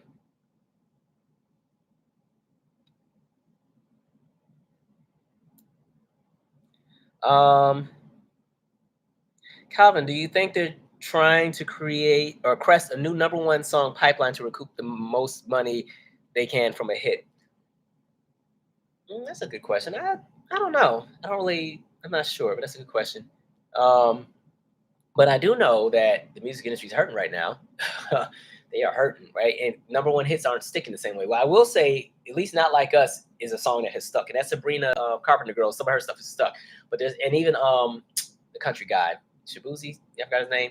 You know, some of these folks are finally getting songs that are actually sticking, but there's been so many people that get a number one hit and then the song disappears the next day, nobody remembers, and so that longevity is not there. It goes back to the conversation we've been having about music no longer being a collective experience, right? Where when we were going to New York, we were just talking about how, like, man, remember, like, back in the day, like, even if there was a genre you didn't listen to, you still knew all the songs that were big hits in that genre, just because the songs are everywhere, right? And this goes back to, we consume music differently. We're not watching music videos. We're not sitting watching TV all day. Like, I don't even think we realize it, but many of you, like myself, when you used to get ready for school, or if you were doing chores or something, you had it on BET or MTV or VH1 or VH1 Soul or BET Soul or The Box or one of these music networks, and videos would just be playing in the background. Or if you have friends come over, sometimes you just put the music videos on in the background. And that's how you ended up discovering stuff all the time. Every morning, I used to watch MTV Jams back when Tyreek used to host it.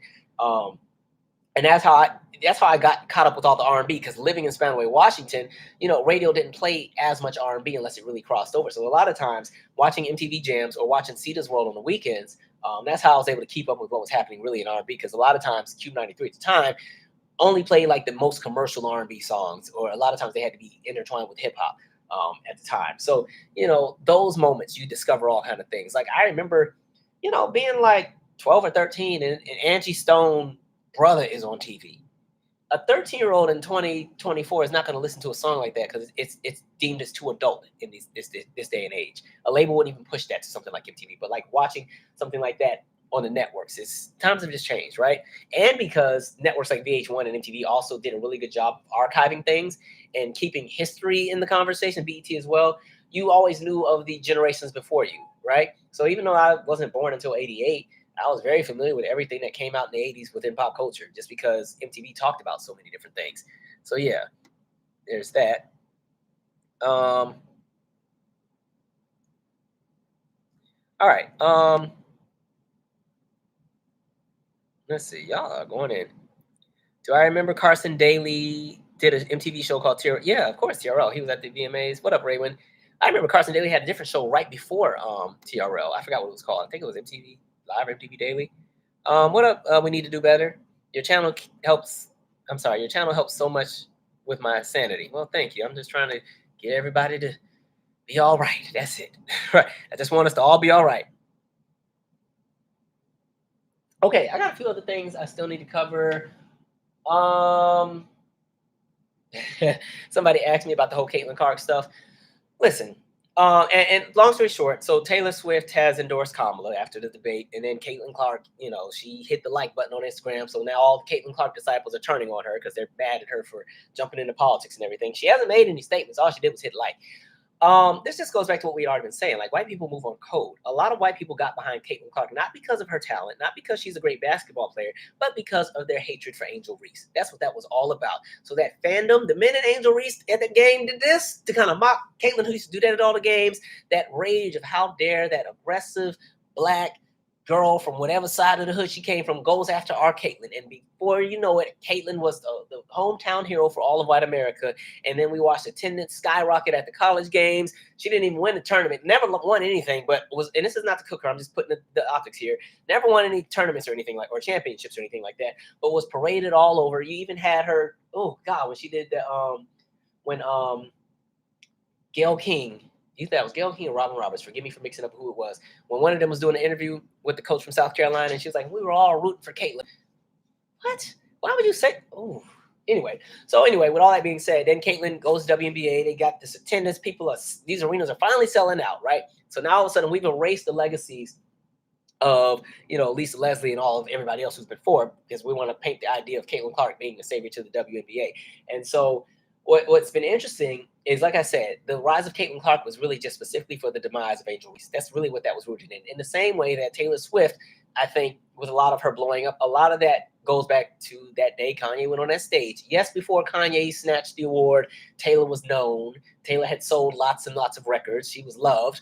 But in that moment where you have this black man go and make a white girl feel this small on a world stage, all in the name of Beyonce, a black woman, Taylor's career skyrocketed. I'm sorry, y'all can twist it as many ways as you want to. And then even with the goalposts with how people treat her, like sometimes you'll hear people like respond as to why they love her. They're like, well, you know, she's not the best singer, she's not the best this, but I like her because she reminds me of me. She's just so relatable, right? And so Taylor is selling, you know, 5 and 6 and 7 nights out at stadiums and everything else like that. Like like I told you, the only time white people are on the same page is when it's time to be racist. This is not to take away from Taylor and her talent, and because she writes her songs, she does what she does. Her fans love her, but a lot of times white folks will get behind people collectively in order to spite black folks. That's how Caitlin Clark became a thing, because a lot of folks didn't even know who she was until this happened with Angel Reese, and then everybody went to teach Angel Reese a lesson. That's really what that is. So now that Caitlin has endorsed Kamala, they're pissed because their white Lily daughter is not being a white girl anymore, and she's jumping into that woke stuff. Interesting. I said, Lord, here y'all go. Great gowns, beautiful gowns. Speaking of Beyonce, some people were asking me my thoughts on her not being nominated for any of the country awards. I mean, it was going to happen anyway. I could have told y'all it was going to happen. I don't think she's doing it for their approval anyway, to be honest. And like I said, I'm not somebody who's gung-ho about these award shows. And my other thing, too, is, like I said, we ignore the Soul Train Awards. BET Awards could do a little bit better as of late. But a lot of our award shows constantly get ignored, and y'all want to go up in arms about award shows that don't even care about us anyway. I'm not about to get pissed about some country music award show that didn't want to recognize Beyonce. Because at the end of the day, she still has one of the best-selling country albums of the year. She still got a #1 hit on the country charts. She has her accolades. Beyonce will be okay. I promise you she will be fine. She's not hurting. I'm sure that she got a million products and tours and everything else. She is not hurting. She'll be okay. But I do get it. I get that it's kind of effed up how they kind of move with us. I would like to see the list of the other black artists that were also snubbed in the country categories, because I think there were a few others. But at the end of the day, everybody knows who created country. So they can have their little awards, so we don't be watching it anyway. Right? They should be thankful that we gave them their highest views when Beyonce performed with the Dixie Chicks that day, which I thought was a boss move, because, you know, they hate the Dixie Chicks, or the Chicks. They hate them so much. So that's one of my favorite Beyonce performances, just because of how much I know it pissed off people. I love every minute of that. And I love seeing the worlds of the Chicks band and Beyonce's band come together. Listen, the world could be such a great place if it weren't for anti-blackness, because even going to that performance, the sounds, please go back and watch that, just how rich that music was, where you have the Chicks band and Beyonce's band, and they've come together and merged, and that language of music is so beautiful, and just boom, right? It's such a good time. But that silly racism has to kick in, and that's why it's so many things just never can become what they become. Even when I think back to Luke Combs and Tracy Chapman having that Grammy performance, see how beautiful music can be when people respect who did what, right? He recognized that he got this massive hit, but he knows that hit came from Tracy Chapman, and he invited her to do the song with him on the stage, and it's this beautiful performance. Because Luke be singing down anyway, right? He be singing, right? Just same with who's that other white boy that be singing? He did the national anthem not too long ago. I can't think of his name because he be singing down. What is that dude? He did a national anthem, I want to say at the last Super Bowl. Chris Stapleton, thank you. That he be singing. I be cooking white folks, but I'll give credit where credit is due. He be singing, right? But yeah, like when people can bypass all the crazy stuff and act like they got some sense, there's some really great things that could come out. Even this country as a whole, the United States could be such a prosperous nation if there wasn't so much policy rooted in anti-blackness and rooted in everything that's not white. That's why we have a lot of the problems we have, right? And like going back to what I said about the college tuition, the main reason why it got expensive was because black people could finally go to integrated schools. They needed to find a way to stop people from coming. Well, we know y'all ain't got no money, so we'll just make school more expensive. And then here we are. Now can't nobody afford to get an education, right? Simple things, right? Crazy. So there's that. What else did I write? Oh, somebody was asking me about the school shooter in Georgia. I mean, it's another day in America. What do you want me to say? Nobody. I will tell you what I don't appreciate is them trying to paint that black counselor as being responsible, where they were trying to say that the family called this is black woman who was the counselor who just started at the school 3 days before the shooting, and they were trying to say, well, she had intel, she was the reason that all this happened because she didn't do enough. And I'm like, time out. The dad bought the boy a gun, AR-15, right? Got the AR-15. The boy already had problems and had already got in trouble a year before with all this sketchy behavior in regard to violence and guns and everything else like that. That was already known. Right? The family knew how he had been moving, right? And then on top of that, at the end of the day, the lady did not go and shoot anybody. The Lady did not go and do anything. She didn't have enough information. So we're not going to paint her to be the reason. But they're doing that because she's a black woman. They need somebody to blame because everybody knows when it comes to these mass shootings, it's white kids. Always has been, majority of the time. And so they would love to find a reason because if they can paint her to be the face of everything wrong, they can take off some accountability in regard to these white kids that keep going and shooting up everything because they're mad at the world at 17 and 18 years old. Anyway, I think that is all of my... Oh, the last thing, I did watch that Monique movie, Deliverance. I thought it was okay. Actually, I enjoyed it. It was an interesting watch. I don't know what Lee Daniels was talking about when he was talking about pillars of the community and all, and name whatever Lee. Okay. I didn't get a chance to see the Brandy movie, The Front Room, because when we got tickets, by the time we got to the theater, they had canceled the show, so we just saw Beetlejuice instead. But yeah, anyway, that's all my topics. So let me read the chat, and then we're gonna wind this down. By the way, like I told y'all, I'm always doing community work. One of the things I've jumped into for like the next 8 weeks is this mentoring program, and it's tied to a sister center, which is, you know, a sister center to my old center that I used to run. And so there's this program where you mentor a kid for like 6 to 8 weeks. And at the same time, you're fundraising for their center that they go to. So if you're interested in supporting, shoot me an email at calvinbmichaels@gmail.com. I'm not putting all that out here on this because I want to protect the privacy of the kid. But yeah, so for like the next 8 weeks, I'm mentoring this kid that really wants to do music, right? And the cool thing is the money that we raise through this fundraiser, because I have like a bit, I forgot what the thing is called. It's like a web page you donate. It's me and like 5 other mentors. The money that is raised will go to their center. And then if we go to the next round, there's a bigger round with a bigger payout that also goes to their center. So if you're interested in supporting me with that, shoot me an email for those who are interested. But I have to be very careful and walk on eggshells because I can't mix the world of what I do with kids on this platform because this is just a little too far and too open, right? So there's that. Also excited about dropping the 2 albums at this point. If you know, you know. September 20th, looking forward to it. Before Tomorrow and After Yesterday. Those have been my labor of love projects for a good minute. Sometimes y'all get mad at me because y'all are waiting for like So It Happens and all the other things that we do on the channel. But it's hard when you're doing 2 albums at the same time and you don't want them to sound the same because I write and produce all my stuff. Everything that you hear from me is me and only me. Ain't nobody else in the room, right? And then doing the movie at the same time, and then still the podcast, and then we're still doing the channel for you guys, right? And then I'm still working my 9 to 5, and then I'm still trying to have somewhat of a social life, and then I still check on my center every now and then, and now I've taken on this mentoring role. So yeah, it's been very, it's been a lot going on, but I'm really happy that these projects are coming out. I'm debating if I'm doing a release party or not, just because I got about a week and a half to plan if I'm doing one, and I'm really debating if I'm merging the worlds of my YouTube audience and then my personal circle together. I'm a little nervous because I'm like, some of y'all kind of know people in my life based on me talking about them, and I don't know what y'all think about some of them. So my fear would be like, I'd have a big event. It's like, oh, they're coming and be ready to fight because, who knows? But if I do an event, it would be on the 28th. I will let you in on that when I figure out the logistics. It would be in DC, of course. Also, for those who have been wanting to see Pull Over So I Can Hit You, one of the cool things is we also got into the Michaud Film Festival in California or in LA, but they also have virtual options. So they will be streaming the movie online. I'm not allowed to put the links and stuff out yet, but when they give it to me, I will send it to you guys. All you gotta do is purchase tickets for that film festival, and you can see Pull Over So I Can Hit You, but you also have access to all the other films that are also being streamed. And then, yeah, so that's for people who are overseas, or because somebody from the UK was asking how could they see it. A few other people who were not in Miami or not in LA or even out here in DC have been asking, can they see it? So those are some of those options. All right, I'm going to read the chat and chop it up with you guys for a bit, and then that will be my night.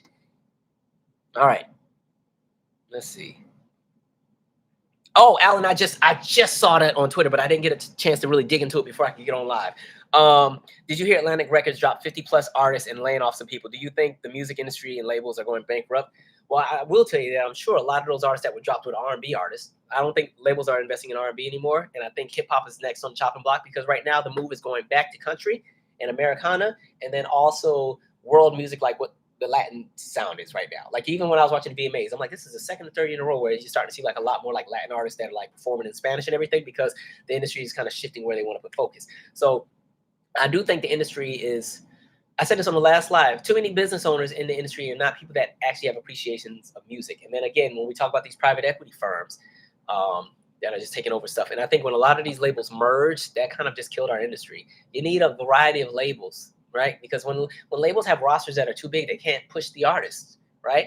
And then they have these giant rosters and this team of people, and they can't adequately give every artist what they need. I think artists that thrive when there's only like 4 or 5 major artists that they share the space with, and then there's smaller ones. So like with Virgin Records, Lenny Kravitz, Paula Abdul, Janet Jackson. Those were the main three for a good while. And all of them were able to thrive because they didn't have to share with 100,000 artists. Like I think RCA is probably the worst label to be on if you're an artist right now, because it's you and 50,000 other people. And so we've seen all of these RCA acts not do well, whether it be Normani and a lot of the, especially R&B acts and black acts, they just struggle, right? I think when you're on a smaller label, it just opens doors. So even when you're talking like Columbia, that was Beyonce's label for the longest, but also on Columbia, when we're talking like late 90s, early Beyonce era, Will Smith, wasn't Mariah Carey on Columbia? No, sorry, ooh, she was on Sony. Well, I think that was Columbia, right? Columbia, but under the Sony bubble. But either way, a lot of the labels that only had like 2 or 3 main anchors as their artists, those ones would do well. They do so well that the money generated would help other acts on the label that may not be as commercially successful, but there's money to go around, so the labels will invest in them. So even with like a LaFace, right? LaFace had a good roster, but their main bread and butter in their heyday was Tony Braxton and TLC, and later down the line, Usher. And the money that was generated from their success would help the other artists on the label, right? Like an Outkast, right? Money generated from the success of a Tony and TLC would help to push the first Outkast album, which then Outkast blows up, right? Now Outkast is in the money. So, it's like, that's how it used to be. Now it's not a lot. A lot of artists, you got to be your own A&R. You got to be everything. And this crap is expensive anyway. So yeah, the industry, it's just, everything needs a reset.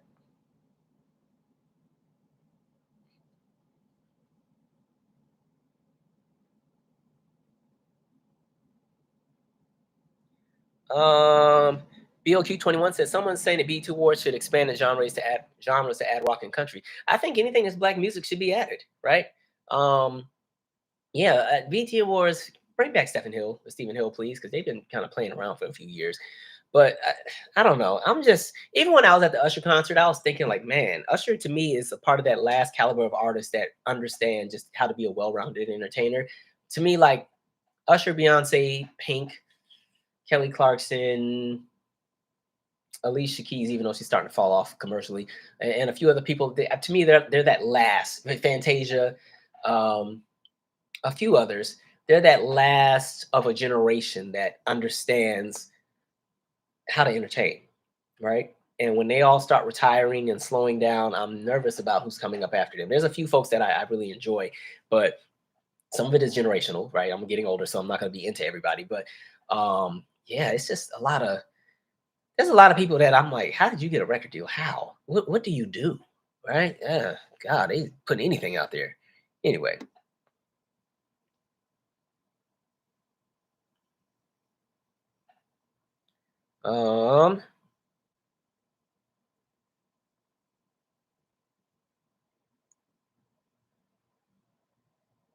Somebody says, so is Caitlin Clark good now that she liked Taylor Swift's post?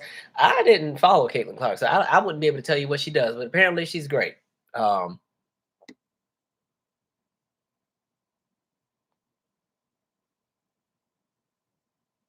Somebody said, remember when Lil Nas X's song wasn't considered country? Yeah, they were gatekeeping that. They said that ain't country. And what was so funny about that is when you go back and listen to a lot of the country music between 2018 and 2019, a lot of that music was technically just R&B with a guitar. Like when you listen to the drum tracks and the way that these drum beats would loop, I'm like, these are R&B songs with a little oomph to it. Like these aren't country songs. Like, play like do yourself a favor and go back and listen to the country of like the early 90s, that Trish Yearwood type stuff, and then listen to what was happening in 2018. You wouldn't even think it's the same genre. The only thing they had in common was a guitar. So it was like, y'all are moving the goalposts selectively because, all right, okay, you say so. And my argument with that would be, because their argument was, well, he's just kind of latching on to like stereotypical country tropes, but it's not country music. And my thing would have been, well, there's a lot of country artists that are pretty much making hip hop and R&B songs with just a guitar. So do they fall in the same category? That would have just been my question. Because when I think of country music, I think of like Jana Kramer, I Got the Boy. I don't know if you know that song or not, right? That's what I think of when I think of country music. And so what folks were doing on the countryside, I was like, that ain't country to me, but okay. All right. Somebody said, my mom cried listening to his version of the anthem, and she doesn't even like the anthem that much. Yeah, Chris Stapleton tore that up. I was like, Lord, I got mad for liking it. Man. Um, let's see. I love your music video. I want good job. Thank you. It was hard sitting on that video. I shot that video 2 years ago. I had to pause all my music to do the movie. So yeah, that video is from 2022. But I enjoyed it. I have some behind the scenes stuff that I'll start posting once the albums drop. Because yeah, it was a really fun experience. I will say it was hot. It was 97 degrees that day. That's why people were like, "Oh, you're listening to the video." I'm like, "No, I was sweating. I was wearing a suit trying to dance at 90 degrees. Well, it was hot, man. Woo." The good thing was we didn't have to do a lot of takes. Like the dancers were so clean and so good. We only had one full rehearsal with everybody. Like I did one rehearsal with the guys and then one rehearsal with the guys and the girls. And we started shooting. Like literally. Like I went to New York on I don't remember what day, but I know the first day I went, I met with the director and because I co-choreographed it. I choreographed half and then Javon choreographed the other half, and we met up and taught each other, our bits and pieces and stuff. So that was so maybe I had 3 rehearsals because I had to learn Javon stuff. And then yeah, and then when we shot it, we didn't have to do a lot of takes. So if you've seen the video, the shot where I did where I have just the silver shirt on, we did that in one take. And I was so pissed because I didn't break my shoes in. Like the rule of being a dancer, you never perform in shoes that you haven't broken in yet. Broken in means you guys gotta wear them for a few days and jump and run and stuff. I didn't break them in, they were brand new. And so I didn't really have my footing yet. I'm like, dang it. Ugh. But it still was a good shot. So then by the time we do the other shot where I have like the black jacket on, I got my footing in, so I'm moving a little bit smoother, right? But yeah, so I think the shots with the black jacket we did like twice, and then the shot with all of us together, where I'm in the back. I think we did 2 or 3 takes on that one, right? And then the closer we did 1 take. So we didn't even have to do a lot of takes. And even the solo shots, I think I did 1 take where I'm sitting with the glasses, and then 1 take where I'm standing up, and another. Actually, yeah, we didn't have to do a lot of takes. It flowed. Everything was moving the way it was supposed to move. So it was a really fun process. And then I remember we all went out to eat and stuff. So I had a lot of fun. It was a fun process. But it was hard to sit on that video for like 2 years and not put it out, right? But the movie that I worked on it took up so much time. And there was no way to finish recording my album because I didn't realize Javon would have the video directed and done so quickly. I thought this was gonna be like a 3 or 4 month process like my first video. And we got it done in like a week and a half. I was like, dang, shoot, my album ain't even ready yet. Okay. Oh, my only beef too, I shot that video right before I became a gym head. So I was like, okay, I'm letting the bird out in that video because ain't no chest, but I had it out. Anyway, yeah.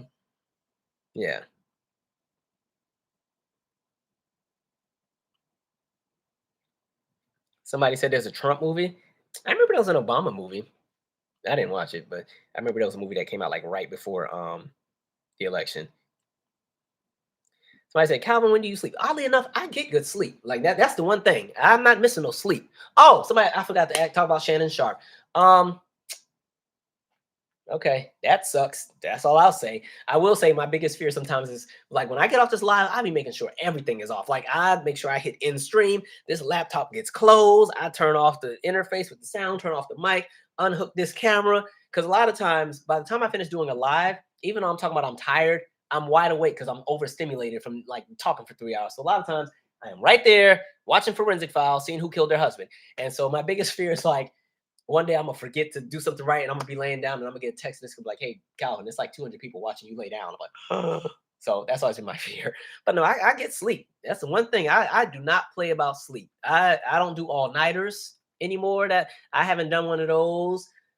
I don't even remember when the last time I've done an all nighter. I believe in sleep. Like I'm gonna get my rest. That was the only benefit of being sick for that month, even though I was miserable. At least I got a lot of good sleep. All you can do is sleep to let time pass. Somebody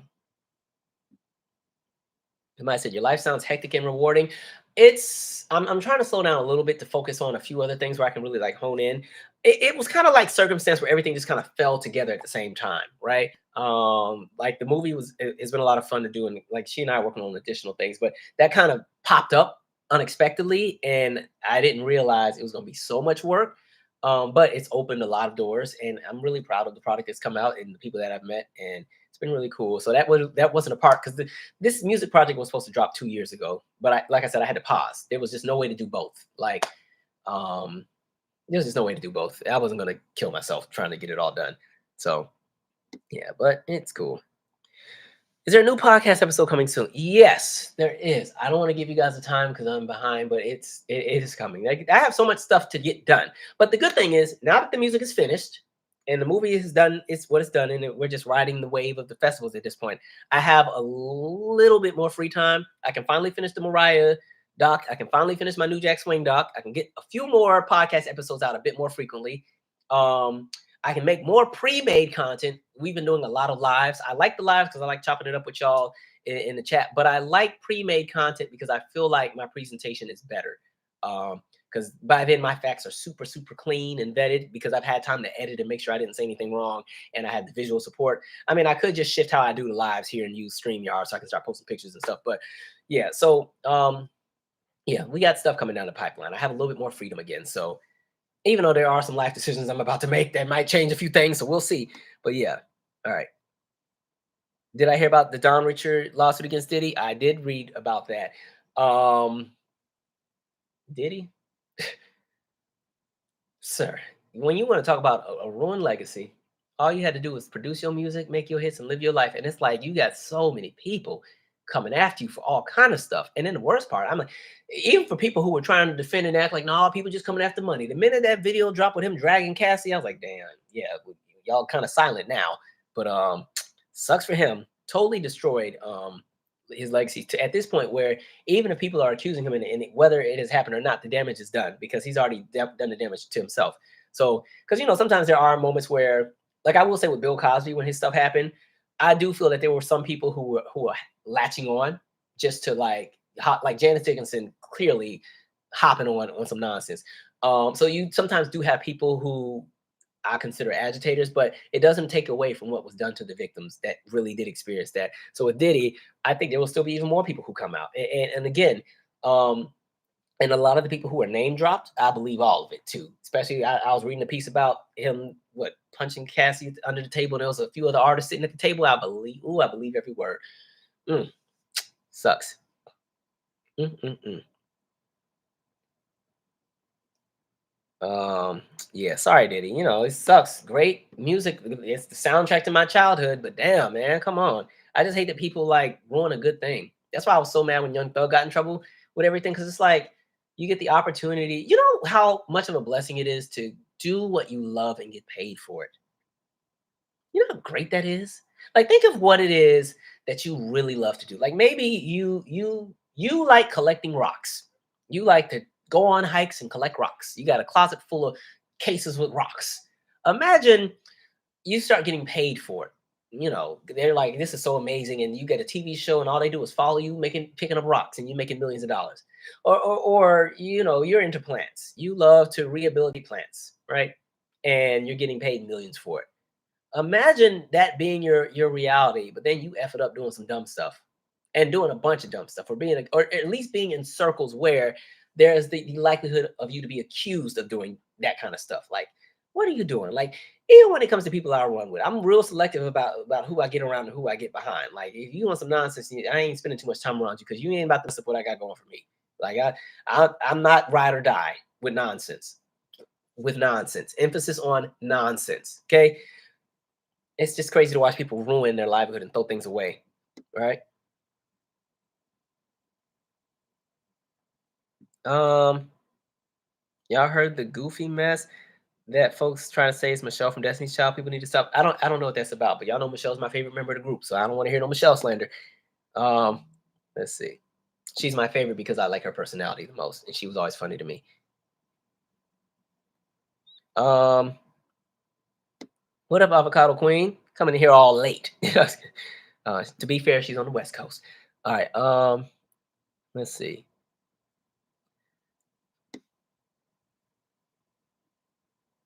Um,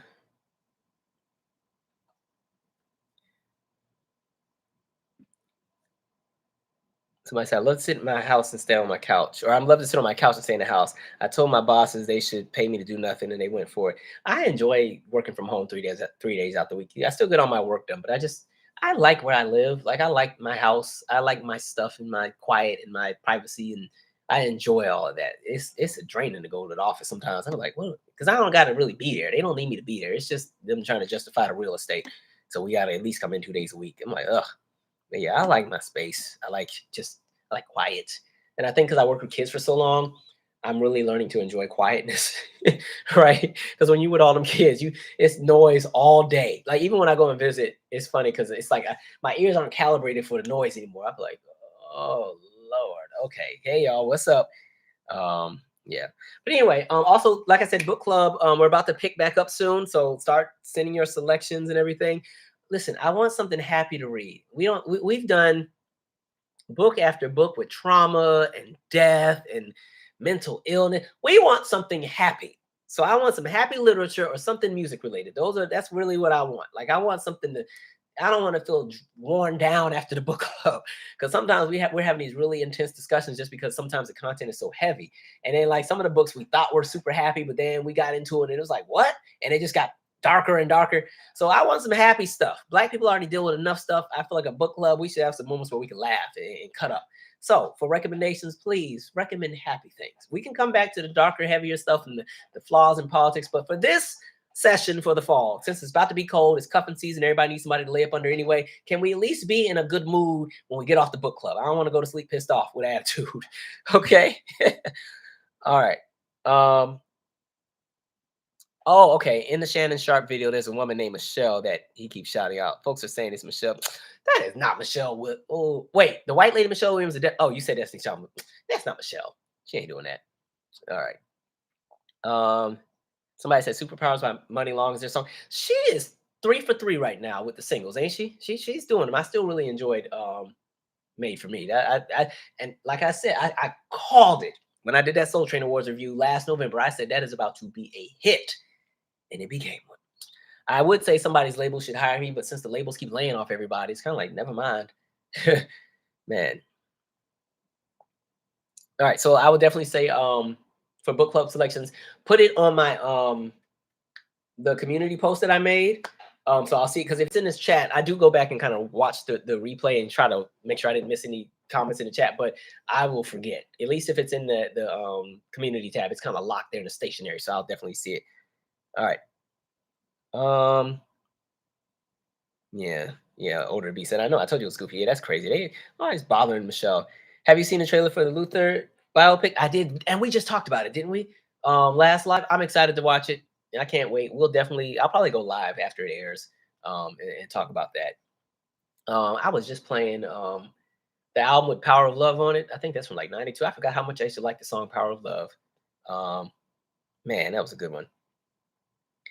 Okay, folks, I think it is time to wrap. We have had our time. I thank you for the fellowship, but it is time for me to go and lay down and watch Forensic Files. Oh, thank you. What up, Jalil? Hey, Calvin. Anyway, your albums can be bought digitally or physically. So the albums drop on September 20th. And so I believe they're available for pre-order on iTunes after the 13th, which I think is tomorrow. We'll see. If not, they on iTunes specifically, I know they'll be available for pre-order sometime within this upcoming week. You just gotta wait for the distributor to do everything because they send it to all of the platforms at the same time. But outside of iTunes, which I would say, hey, if you're really trying to support me, just purchase it on iTunes because hey, 1,500 streams equals one album sale. So this is why when I come out with music and I do the pre-recorded content, you hear one of my songs at the end because I'm trying to make up for the streams that I'm not getting on the platforms, right? So if you just buy the projects, it helps. But both albums will be available on iTunes. They'll be available to purchase on Amazon. As far as streaming, they're available everywhere. Tidal, Spotify, Apple Music. You can find them on every and anything. And then YouTube merged my music channel. I didn't even realize I had a Calvin Michaels music channel on here. I just thought I had it. I was like, that got like however many subscribers. I'm like, oh, okay.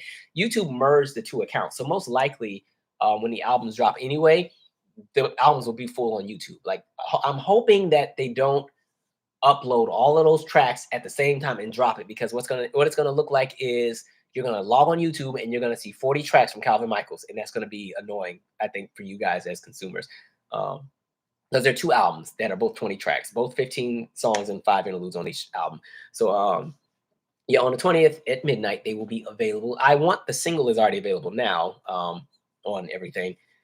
And so yeah, we'll see how it goes. I'll push these projects for maybe like 18 months. And then my goal is actually to make music for other people. That's really what I want to do. I don't mind making music. I like it. But I really like making music for other folks. Like I said, I really would like to do a song for War and Treaty. I really want to do a song with them. So yeah, that's that. And yeah, I appreciate the commentary. I got a lot of really good feedback with the video, so I was glad you guys liked it. I was a little nervous to put it out. I was a little scared. I was like, I don't know if they're gonna like this song because I know I will say the 2 albums are very, very different. I Want is on the Before Tomorrow album. That is the album where lots of up tempos, bright, high energy music, a lot of stuff you can dance to. Even though I will say like the last 5 songs slow down. You know, my albums always start real up tempo and work their way down. So that's kind of the album for people that want like the Janet Jackson-esque Usher, make you dance, you're a choreographer, clean up the house kind of music. And then after Yesterday is the subtle R&B smooth group. It's just a smooth listen. There's only 1 up tempo on that entire album, and I don't even know if I count that as an up tempo because it has its own kind of thing going. But that one's very R&B rooted, soulful, very mature. There's gonna be a song or 2 on there where y'all gonna be like, Calvin, what? And I'm hoping my mom doesn't listen to one of them songs on there. But yeah, I'm excited. I put in a lot of work. Like I said, there's some behind the scenes video stuff I'll be putting out with all of that. But, you know, every time I do an album, I always do a video with how I made all the songs and what was in my head at the time. So that is that. And like I said, I'm also going to have a hashtag movement. I think we're going to be using the hashtag Calvin Michaels Music. So anytime, for those who like to share my stuff, if you share like the music video or any songs, just make sure you use the hashtag Calvin Michaels Music. That way it kind of spreads, and God willing, we'll get some traction going. Because listen, I'm indie. I ain't got no team. I ain't got no label. I got to push my own stuff. So I got to use the leverage I have to get my stuff out there. And unfortunately, it means I got to bombard everybody with everything because somebody gonna listen to these albums I done worked on. All right. What up, Star Cherry? Somebody said the night effect was nice. Oh, and that wasn't even supposed to happen. The sun just started setting a little. Well, it wasn't. We just were a little bit behind, and it actually worked out perfectly. So I really enjoyed how that looked. And oddly enough, when we did the shot with where I'm dancing in the back, it was still daylight, but for some reason it looks like night on camera. We don't know why, but works for me. Oh, I didn't put it on Sound. It's not going to be on SoundCloud. The only thing I put on SoundCloud is the podcast. SoundCloud, I don't get they get on my nerves, but it'll be on everything else. Somebody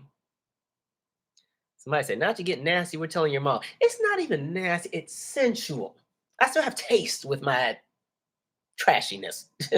There's an element of taste. Somebody said, "Don't end up like Clea Patrapper." I don't know who that is. Yeah, I'm not sure what that is. Sorry. But yeah, I enjoyed the video. I can't wait to do another video. I don't think we'll do another one anytime soon. If we do one, it'll probably be after the new year.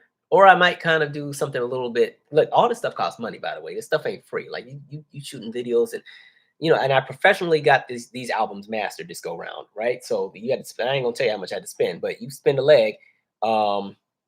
An arm and a leg, and I had 2 albums, so I did master 2 albums, right? The studio was really nice that I used. This guy Randy from Tono Park Studios was really nice because their rate is 15. I just told it down, $1,500 to master the album. But albums normally are 10 or 11 songs these days, but they still gave me the rate of 1,500 per album for 20 songs. So, or 15 songs and 5 interludes for each. So yeah, you spend the money on that. You spend the money. I shot the album covers in Chicago, right? So you spend the money on that. And then I actually did 2 promotional photo shoots. I have a second shoot that I did here with a different photographer. So you pay for that. Music video, it had its budget. And then I still had to pay the dancers what they were worth. A lot of dancers be getting gypped. So if you're an artist, make sure you pay your dancers what they're worth, right? Because being a dancer is a very physically demanding career. And it's very brutal on the body. And then sadly, a lot of times when dancers kind of stop dancing, if they haven't jumped into other things, a lot of times they struggle financially because what else are they going to be able to do? So make sure you're paying your dancers what they're worth, right? So that was some money. What else? I mean, those are the main things I had to pay for. I already got my return on investment when I built my studio. The hardcover paid off my recording studio that I bought. So all this stuff pays off. All right. Um,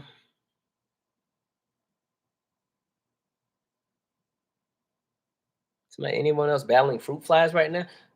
Not really. I don't think so. No. Somebody said Janice British Vogue video was hilarious.